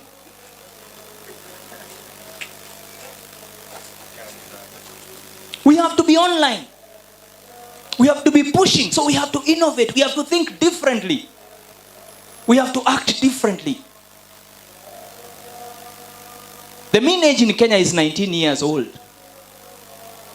Meaning, the guys who are supposed to be informing even our activism are the 19 years old. So in other words, if you are here and you are above 50, I assume all of you know each other because you are the minority. Kama hamuna WhatsApp group bana, mu take advantage. Ndio mkienda kwa chief at least muende pamoja, si ndio hivyo? Solidarity, mkiandikisha namba ya wazee. We need to innovate. But as we innovate how we analyze our data,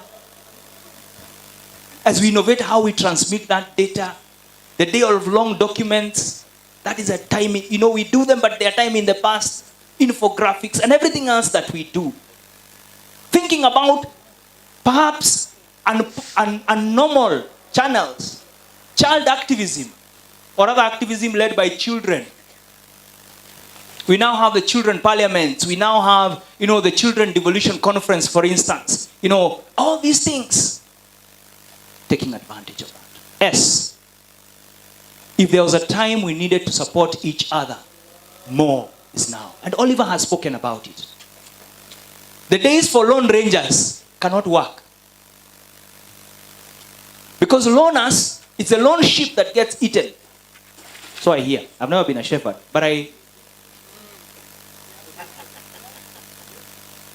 the days of personal bravado cannot work.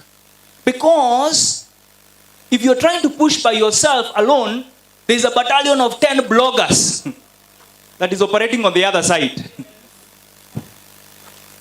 Fighting and pushing and doing everything. For those of us who are kuko mashinani, we need to support each other. And finally, we need to act. And act now to save our future. Taking advantage of all the gains that we have made, the constitutional gains, the administrative gains, the financial gains, the openness gains, the information gains, all those gains should not go to waste. But we must not only act, but we must act with speed and precision. My friends, the guys who are doing all these funny games, hawabahatishi. Hello? Hawabahatishi.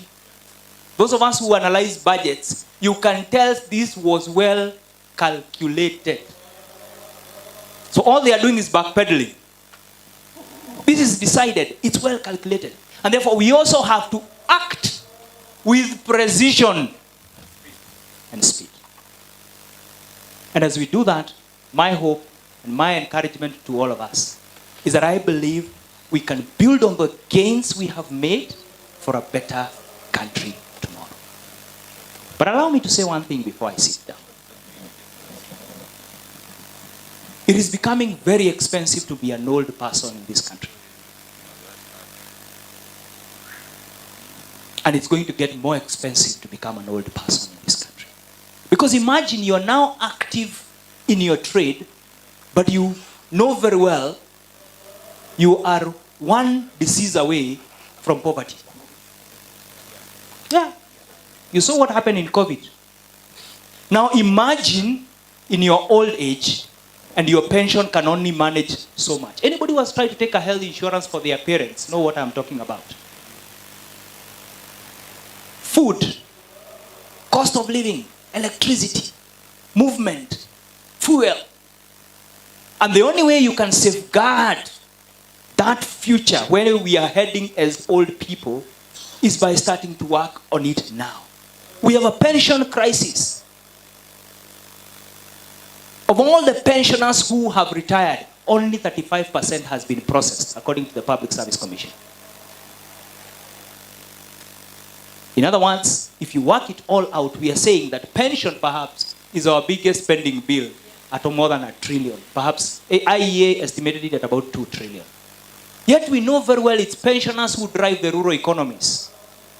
Because it's when you retire that you realize the importance of being the chairman of the cattle dip in your village.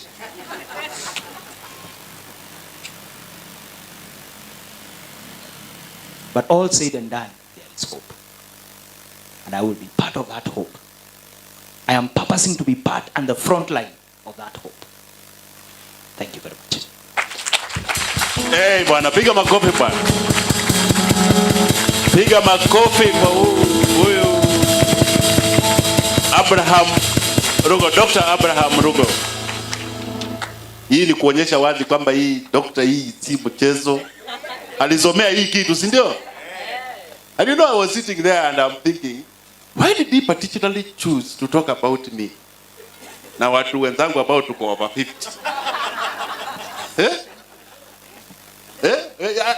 But it's okay, daktari. So, but it's the reality. It's the reality that really you realize how difficult life is going to be. But the medicine has said, must act now with speed and what? Speed and precision. That precision ni ile kama ni wembe, unakata hapa, hii kamera, unakatanisha mara mbili. Tu equal precision. Si kucheza ati unakata combo hivi, precision. Si kubahatisha. Why? And he's given the reason. The guys who are working in government, the guys who are promising to make our lives difficult are acting with speed and precision. Uliona jana, juzi, when was it? President anasimama anaambia bunge, hii kitu, malizeni haraka tunataka kwenda. Why did the president start addressing parliament like kids? That is precision. Na akiongea hivyo, ujue kuna kitu amechimbia hapo. Yule mtu ambaye hata pitisha labda atalipukana huko. Because there is precision. Where is our precision? Where is our speed? Yesterday niliona speed kidogo. Watu kadhaa tukaandika message ikaenda huko, wabunge wakateta, hiyo ni speed sawa. Now we need precision. How do we force them not to act at the BS of one person, but at our own BS? Thank you very much, Abraham. Pige makofi tena. Ladies and gentlemen, we are coming to the close of this program because now we are going to the launch of the two very important applications that TISA have invited us to be part of. Jihusishe? Ay, come on. Jihusishe? There are people who are not talking. I don't know what they have done. Okay, let me tell you. Tukisema jihusishe, unasema okoa uchumi. Say after me, okoa uchumi. Okoa uchumi. Jihusishe? Because there's no other way of getting involved in this country. All right, so allow me to invite now. This is where you put your hands together, including those people who don't like clapping hands. But because it's a very innovative, cutting-edge, technologically sound, effective, and precise. Well, Kisungu. Daktari nakufuata hapo kwa Kisungu. And precise app that has been developed. I would like, with your permission, to ask Steve Muriuki. Steve, weko. Where is Steve? Steve, come here. Take us through that precise, speedy app. All right? Thank you. Let tumwekea hapo wataki. Unajua precision does not require your hands to have encumbrances. Encumbrances ni nini sasa? Tungua hapo.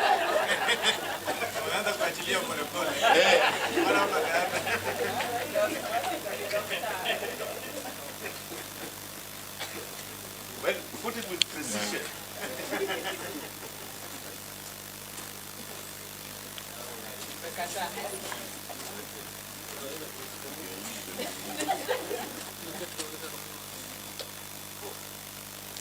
Sasa hiyo ndio precision walisha.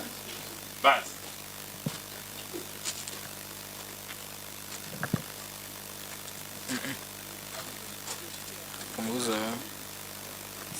So, good evening once again. I am Stephen Muriuki for those who came in a bit late. I'm going to take you through the Jihusishe app. I hope my colleague can. Sauti, iko chini? Okay. So, so anyway, I hope most of you have been able to download the app.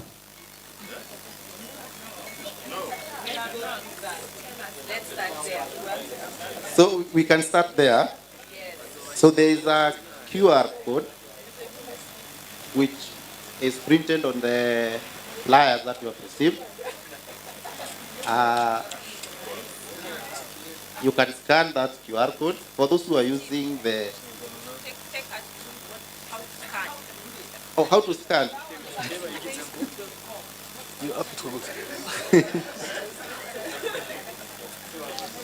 So, on your phone,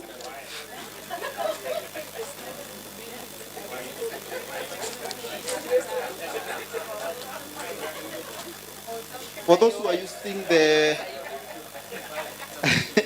the iPhone, nimesikia story ya iPhone hapa ingine. iPhone, you can go to the browser, that is Safari, and log into www.jihusishe.co.ke. For those who are using Android, like myself, you can just open your camera.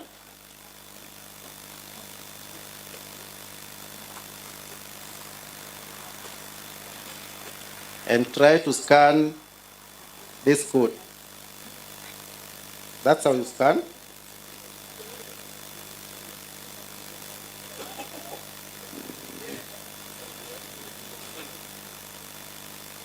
Okay.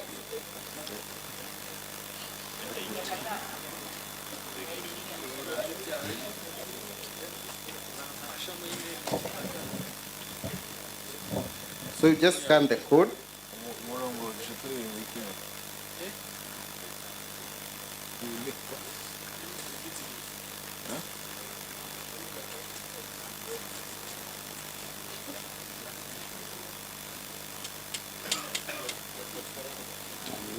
Different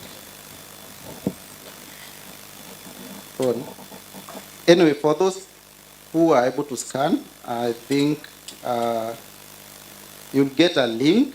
That link, when you click on that link, it will lead you to a download page, and there's a file that you get.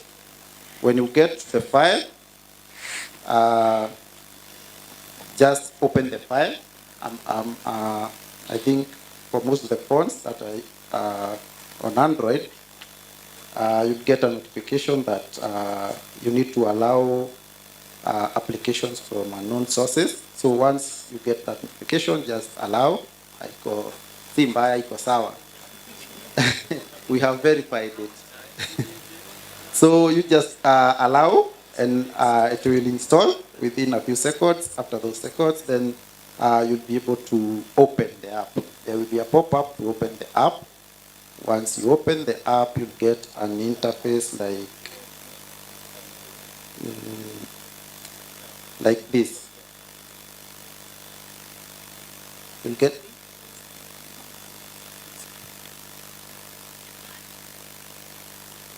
So you get an interface like this. This is the home page of the app. Once you get there, you get news. Are we together? For those who are able to download. Yeah, when you get to this page, you get the home page. You get a menu at the bottom. The menu has different icons: home, courses, and posts, questionnaires, and leaders. So as we said, the app, the main reason for this app is to support the work that TISA does. So if you look at that menu, you realize that it captures all the aspects of our work. So the homepage will display the news articles, posts that are relevant to the user.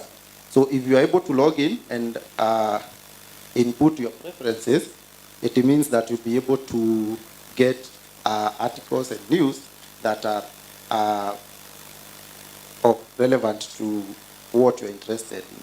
For example, if you're interested in the evolution, you're interested in maybe general politics, you'll get those articles customized as per your preferences. Under that page, you can also see an icon which has a cross which says post. This is a feature where you can post an article for people to view, or you can report us from maybe Mombasa or any other county that you have. The police have uncovered a drug trafficking operation at the transport. Another feature is where you can post anonymously.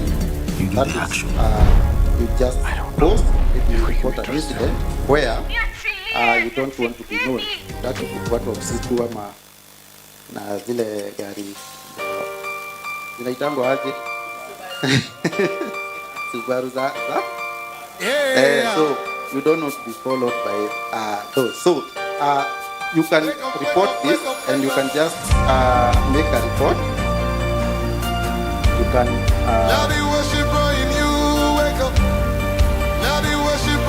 give details here, and then you can also take a picture if you want, depending on the kind of report that you want to report. Not me. I want to take a picture of you, report that we are meeting here. So, and I will post. So once I post, they are going to view that report without knowing whoever sent the message, and I'll get a code. This code is a reference code that you can use to track what is going on with your report. If the report, for example, I reported and said there is a illegal gathering here, so if the admin decided that one get that report, they will forward it to the chief or the police. You get a notification on your phone that your report has been received and action has been taken. This has been taken. So you are able to follow that and just go to the app and you the code. My spirit to my soul until my voice re-echoes. You are worthy of my worship, worthy of my praise. Somebody release your worship. It's not there. It's not there.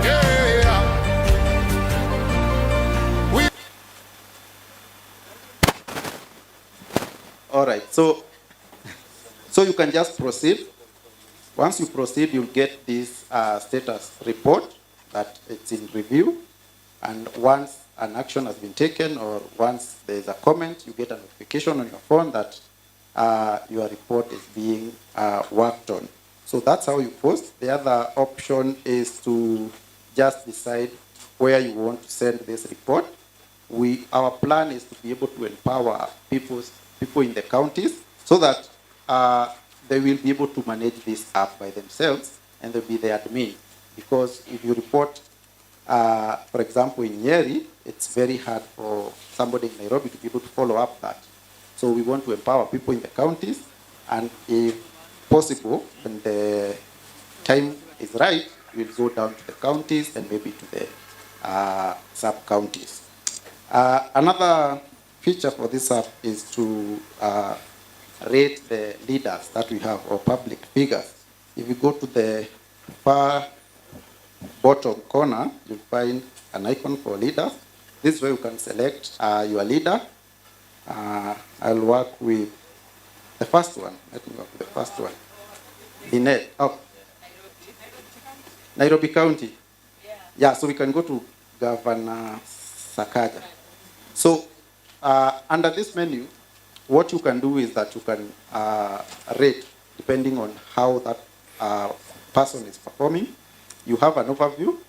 Right now it's it's blank because we have not input any data so far.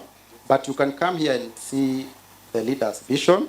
Then you can come here and rate them according to their performance in terms of maybe social inclusion, healthcare transformation, policy execution, and economic empowerment. These are just a few. Depending finance bill, we can add it. That we can still work on it. Actually, these are added in the back end. So if you decide that we want to rate our leaders depending on how they construct our roads, the admin will be able to adjust these parameters. Then there's this performance. Performance is when I can say leadership, I'll rate at that point. Maybe he had a policy, or maybe he didn't, but depending on how things are going, maybe after 1 year or 2 years, you can just say high work. So then there's public engagement. So you can rate that leader, and once you do that, after you do some few runs, you can see now the rating has changed. The overview of that leader has changed. So if for those who have subscribed, if you go and do the rating, you'll find out that it keeps changing. So you can decide. You can just have an overview and make a decision depending on whatever you see here.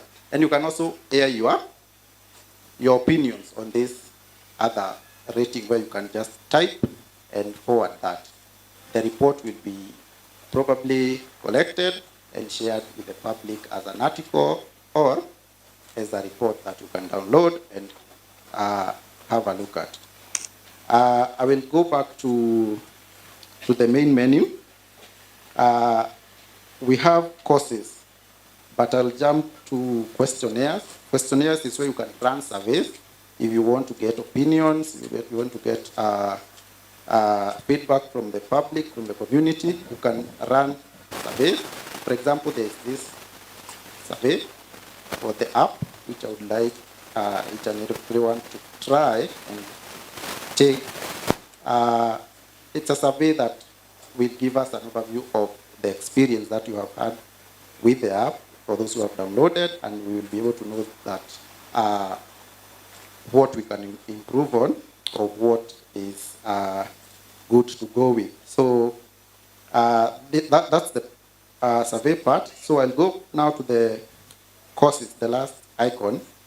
Under courses, we will have courses where you can take courses, and we are working on a way that you'll be able to download these courses when you are within internet, or an area with the internet. And after you download them, you can take the courses when you are offline. So apparently I'm under admin account, so I'll need to log out and to log in, but I can just view the courses that are there. So under these courses, we have categories. These are now dependent on the user and the specific organization that is or county that is running the app. We can have levels, that beginners. We have, I saw my friend from Bunge Mashinani. I'm sure they also have like courses where they grade depending on the level of the advancement of the course. You can just browse through the courses that you feel like I want to begin here, or I'm an expert, I want to just see what is left for me. So there will be courses here, and you can take any course, and you can also get a digital certificate. I will not keep you for long. I know it's on Friday, so I will stop there. And if maybe somebody has a question, I can take one or two before I. Okay. I think you can all hear me, right? My question is about the security of the app. Because first of all, where does our login information go?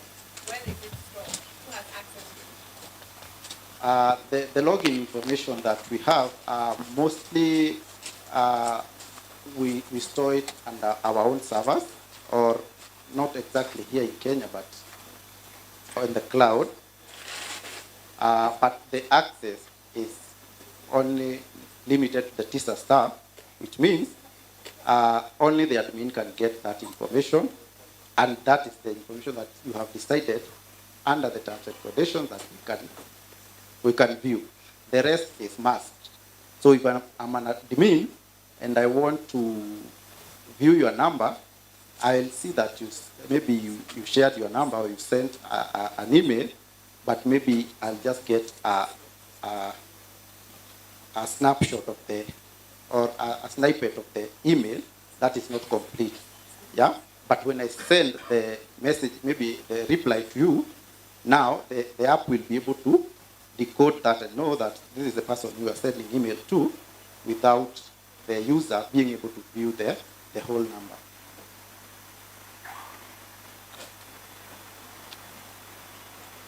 Okay, I think that's it. Thank you. Can you one of us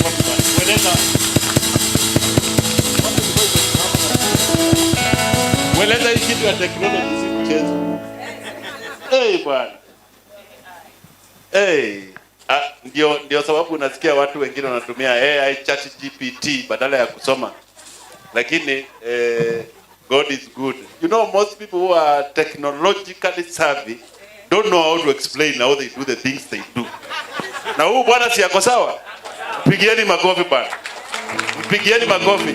Alafu tukifika hapo, kwa sababu sasa niliwaambia mambo ni mangapi? Ni matatu. Kwanza tuna launch app. Tena tuna launch studio. Tena mmesahau hiyo? Tuna celebrate together. Let me call here in front where I am standing, the chair of TISA. Pigia makofi angekuja. To make a few comments and then launch this app. Soka pamoja bwana, na wakati wa kulaunch ukuja hapa wewe. Akianza kulaunch ukuja hapa. Sawa sawa? Wewe utamuita, ndio? Utamuita. Her name is Wanjiru Gekonya. Thank you, Kawibe. Good evening. Good evening once again. Good evening. It's been a minute, and it's great to be here. And first, to congratulate Diane and the team. This is exciting. It's innovative. We even have a song. I'm like, wait, that one is getting, and I hear it was trending. Yes. Or it's going to be pushed to trend. Na video bado. But as we do it, let's remember it's not about us. It's about the work. It's about what people are feeling.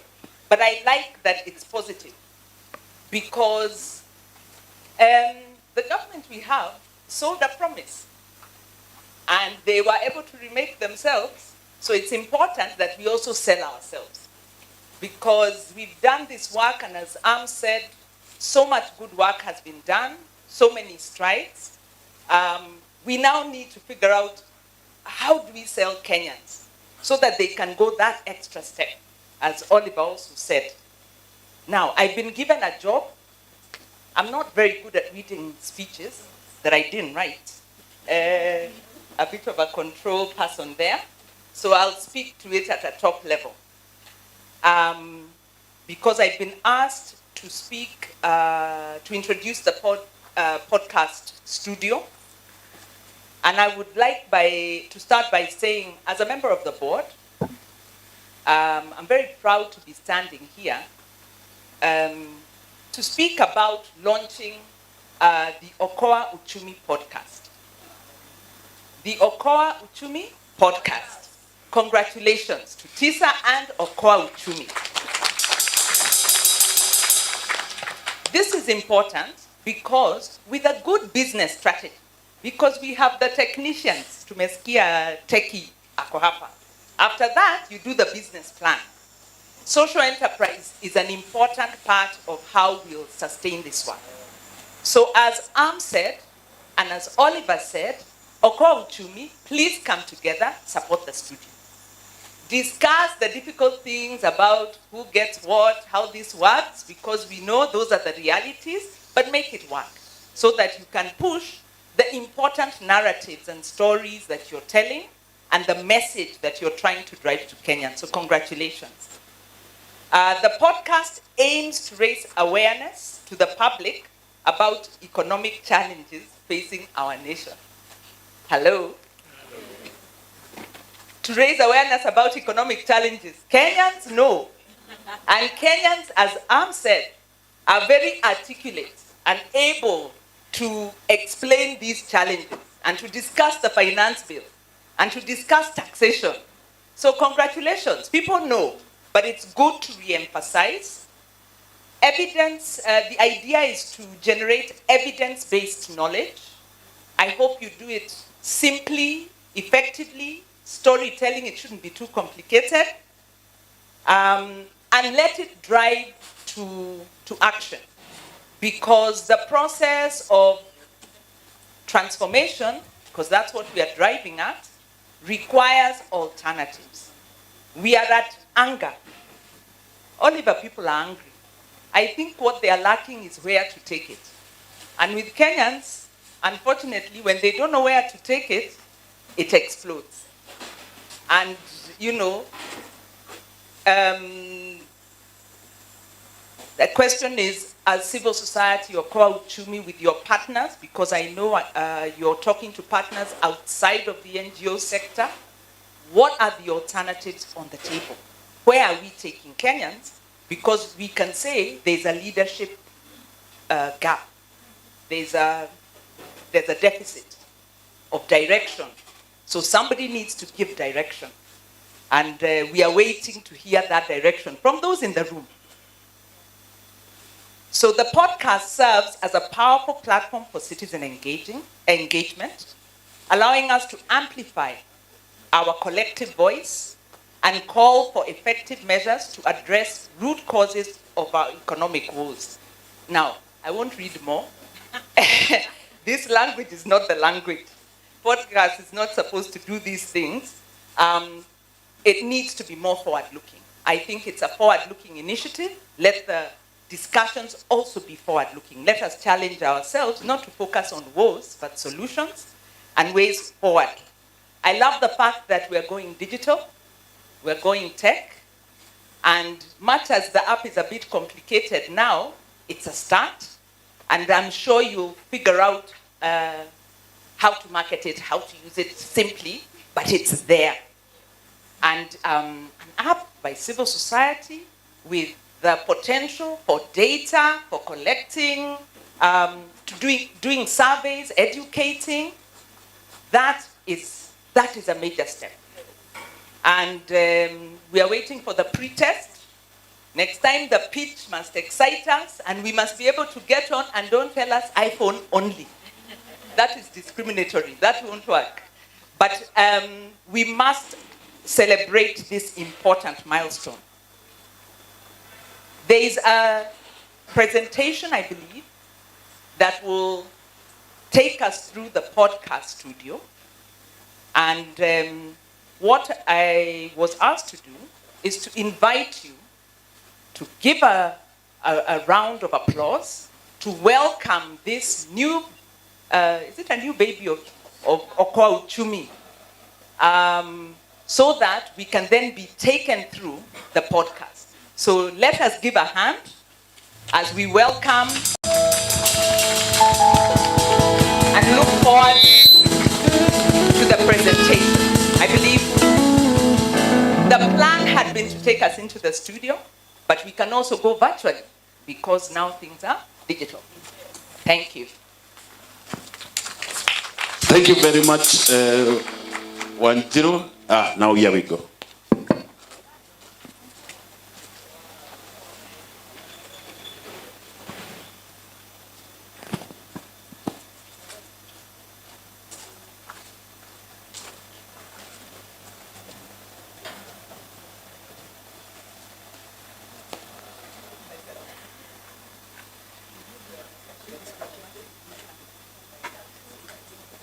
We are going to go live shortly.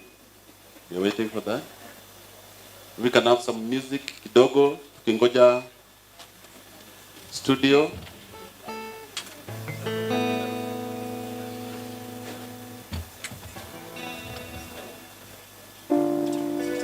Hold your breath as we wait for the faces and voices from the studio.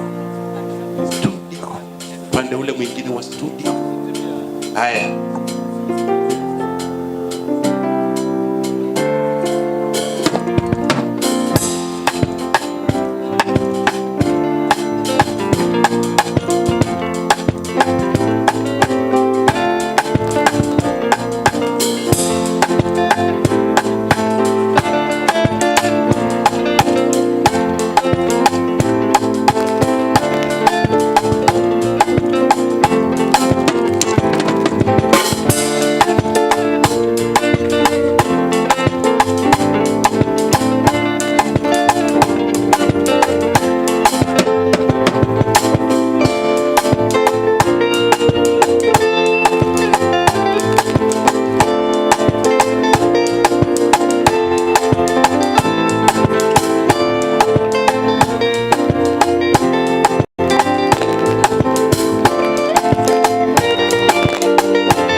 Tumerudi upande mwingine wa studio sasa.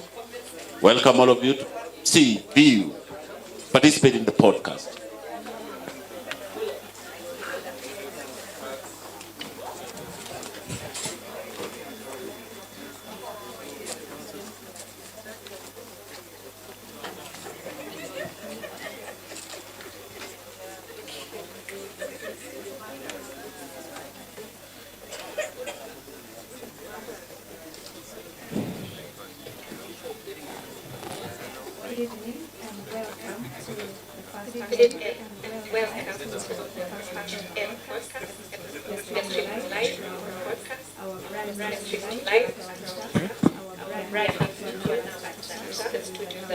To announce that the students are now very that partners, friends of partners to continue with our advocacy.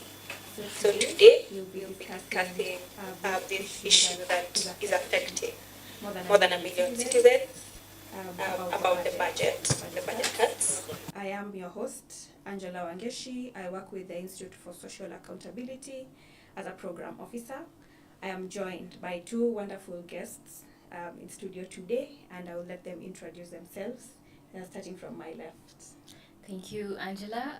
My name is Njeri Karano. I'm with Rural Outreach Africa. I am a development practitioner and social justice advocate. It is nice to be here. Thank you. Nice to have you in studio, Njeri. Over to you. Good evening. My name is Grace Wendorf from the Technical University of Kenya. It's an honor to be here tonight. Thank you so much for being here. So our episode today is called, we are calling it Budget Cuts. We are looking at the hidden costs. So we are looking at the budget cuts that have gone into a number of sectors. Today we'll be looking at health, education and agriculture because we believe they are key for the citizens and for the economy of Kenya. And so to start us off, maybe Njeri, you could speak to the budget cuts that have gone into agriculture and tell us what does it look like, what are the impacts on the smallholder farmers, especially in the rural areas, and especially when we talk about rights, human rights. We know that right to food is a basic right. So you could also speak to that and maybe help us understand what exactly does that look like. Yeah, thank you, Angela, for this opportunity to talk about how fiscal spending and these budget allocations are going to affect the right to food, but also the livelihoods of smallholder farmers who feed us. So with this current budget, I think they have allocated about 42 billion towards agriculture, majority of it going towards the fertilizer subsidy. So it's a very small allocation compared to the national budget, 3.9 trillion. Really, it's a really marginal investment in agriculture that contributes 30% to the GDP. So the level of investment and the contribution of agriculture to GDP, these do not align, they do not match. About smallholder farmers, they produce 75% of the food we eat consumed locally here in Kenya. And so investments to the sector are really important because they reflect even onto the consumer. So with budget cuts and reduction in spending in the sector, it's going to raise the cost of production of farmers, and this is crops, livestock, and fisheries. And with raised cost of production, and that's seeds, that's fertilizer, animal feed, and also programs that strengthen the fisheries and the livestock sector. This is going to raise the cost of food to the consumer. So it will be reflected in the price that you pay in the market. Again, also this has an implication on health because if food is expensive, or let me say healthy food is expensive, most people will not be able to afford healthy food. Sure. And then you end up with malnourishment, a malnourished population. Right now, current statistics of 2024 is 28% of the Kenyan population is undernourished. So that's from undernourishment, wasting, stunting of children under 5, also undernourishment of pregnant and lactating mothers, but also people who cannot access a healthy meal, healthy food. And this has implications on health, with the rise of NCDs. Also, budget cuts to agriculture will result in lack of services that support smallholder farmers, like agricultural extension services. Yeah, we know farmers grapple with a lot of problems, a lot of challenges, especially in the face of climate change, and they need these extension services to help them tackle and even overcome these challenges, these extension and advisory services.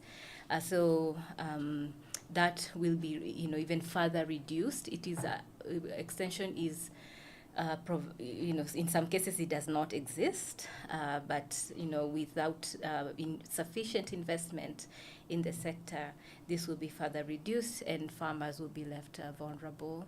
Again, also with a reduction in investments in the sector, it will result in reduced economic opportunities in rural areas.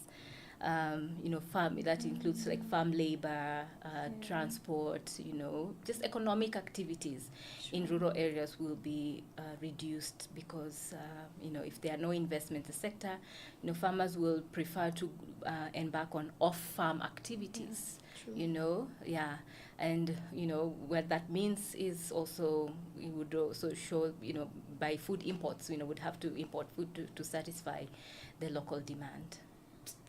It's quite unfortunate, and it's quite a lot that I believe the citizen will be undergoing with this.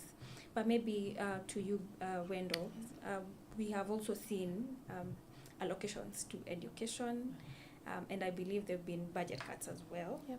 So you could also help us understand what does it mean. We have levels. We have the primary and secondary, we have the TVETs, and we have the college and the university education. So maybe to start us off, you could speak to the TVETs. We have seen a lot of, big campaign in the last 2 years, going to, the TVET mode of education, and we know what that means. So maybe you could help us, unpack what that means.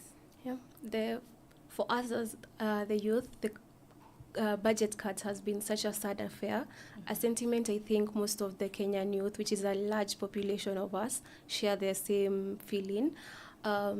As a technical student, as a student in a technical university, I will say that the cost of education is going to rise very much.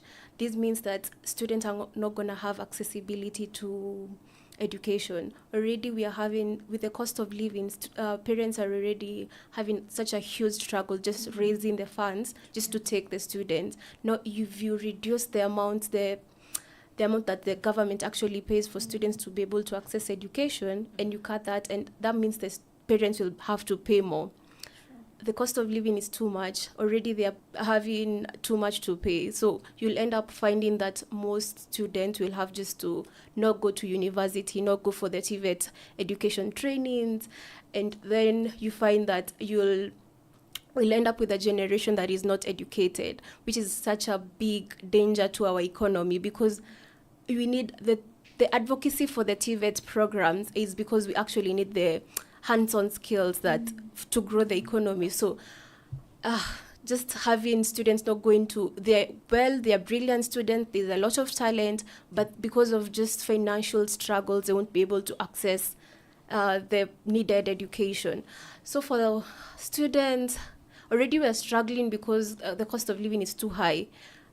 It's going to be impossible to actually have. Already as a student leader, I find a lot of students just calling me and telling me, we can't be able to actually afford university right now. So I will have to take a gap year just to go and do some manual labor work and be able to raise the fee.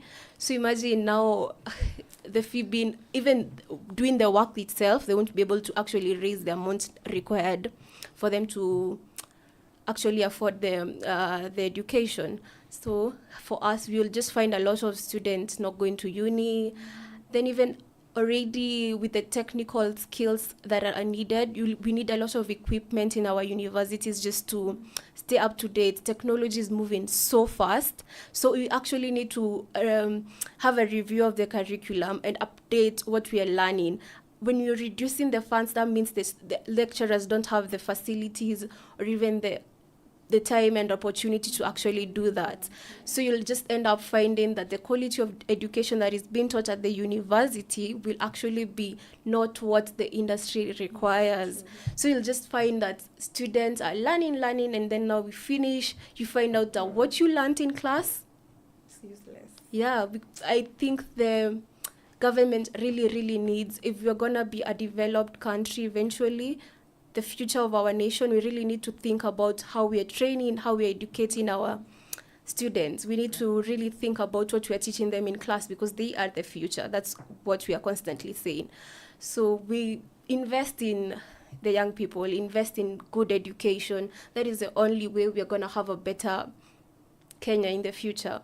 Yeah. And I totally relate with the sentiments. We grew up knowing that education is the key to everything. So when they take that away, you kill the dreams. I don't know what else we have left for the young people and for our economy at large. But maybe moving back to agriculture and the resilience, climate. We've seen a lot of problems with climate change, unpredictable weather patterns, and then here we are.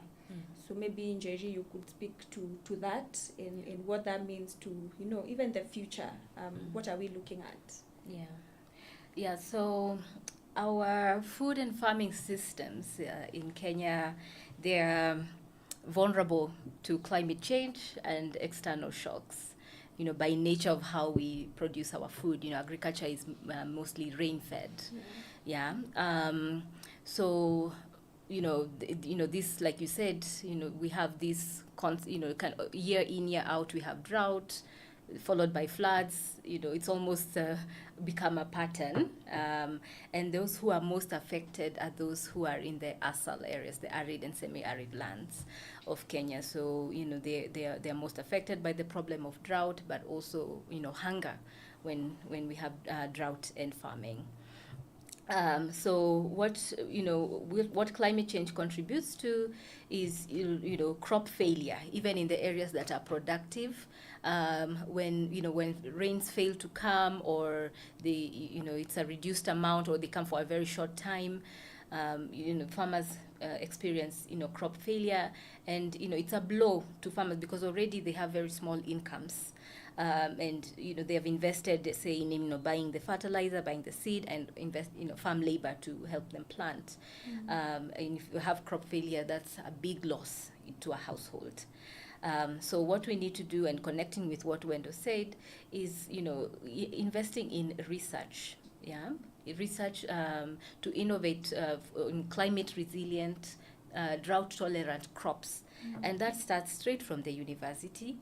To our national research institutes, so that we are able to produce, seeds that are climate resilient, and also investments in irrigation, so that to adapt to drought. Yeah, I hear you, Njeri, and maybe Wendo, you could, as we close, maybe just give us your recommendations. Wherever we are, let's be upstanding. Let's be upstanding. Get a drink in your hands. Get a drink in your hands. Mnaweka wimbo gani? Haya, tukaenda wango. Haya, kuwa na mdrinki katika mkono chako, hata kama ni maji. Mimi hata hili nimepewa siri gani? Have a drink in your hand. And what you are going to do is very simple. What you are going to do, look at me everybody. Hello? Niangalie. Unaona, unaniona? Alafu tunafanya hivi. Together, everybody. Hiyo inaitwa ikinya. Ikinya.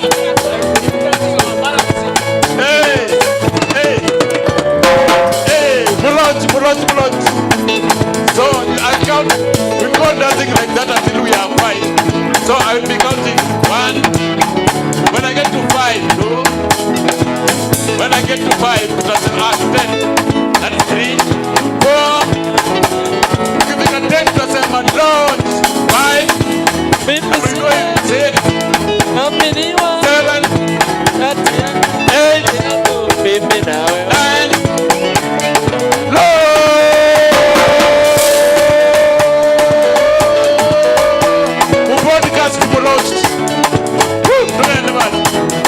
Now have fun. Enjoy. Hey, the podcast has been launched.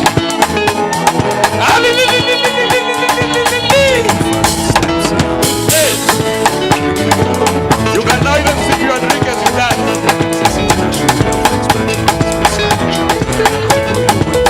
And you can choose a partner and dance with them to celebrate. I'm dancing with you. Unaitwa nani? Tell me quickly. Networking. Tell me quickly. Hapo ndio networking inaingia. Unauliza Rose, bwana, hii ni mtego mzuri bwana, sio?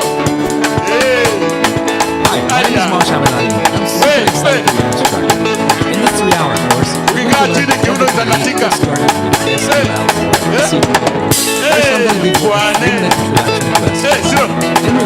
Zero, we got one nothing club together, man. This course is ideal for anyone who wants to learn this skill from scratch, but also anyone who wants to Thank you very much. Thank you very much, everyone. The podcast is launched. Now this is the time. This is the time that you network.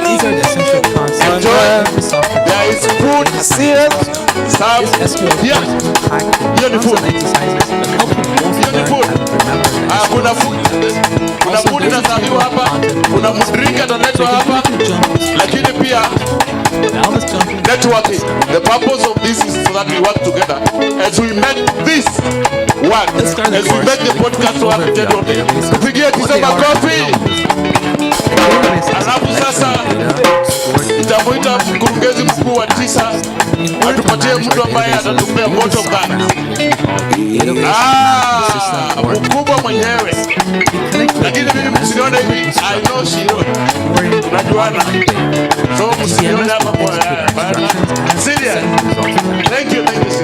Several database management systems out there. These are classified into two categories: relational and non-relational, also called NoSQL.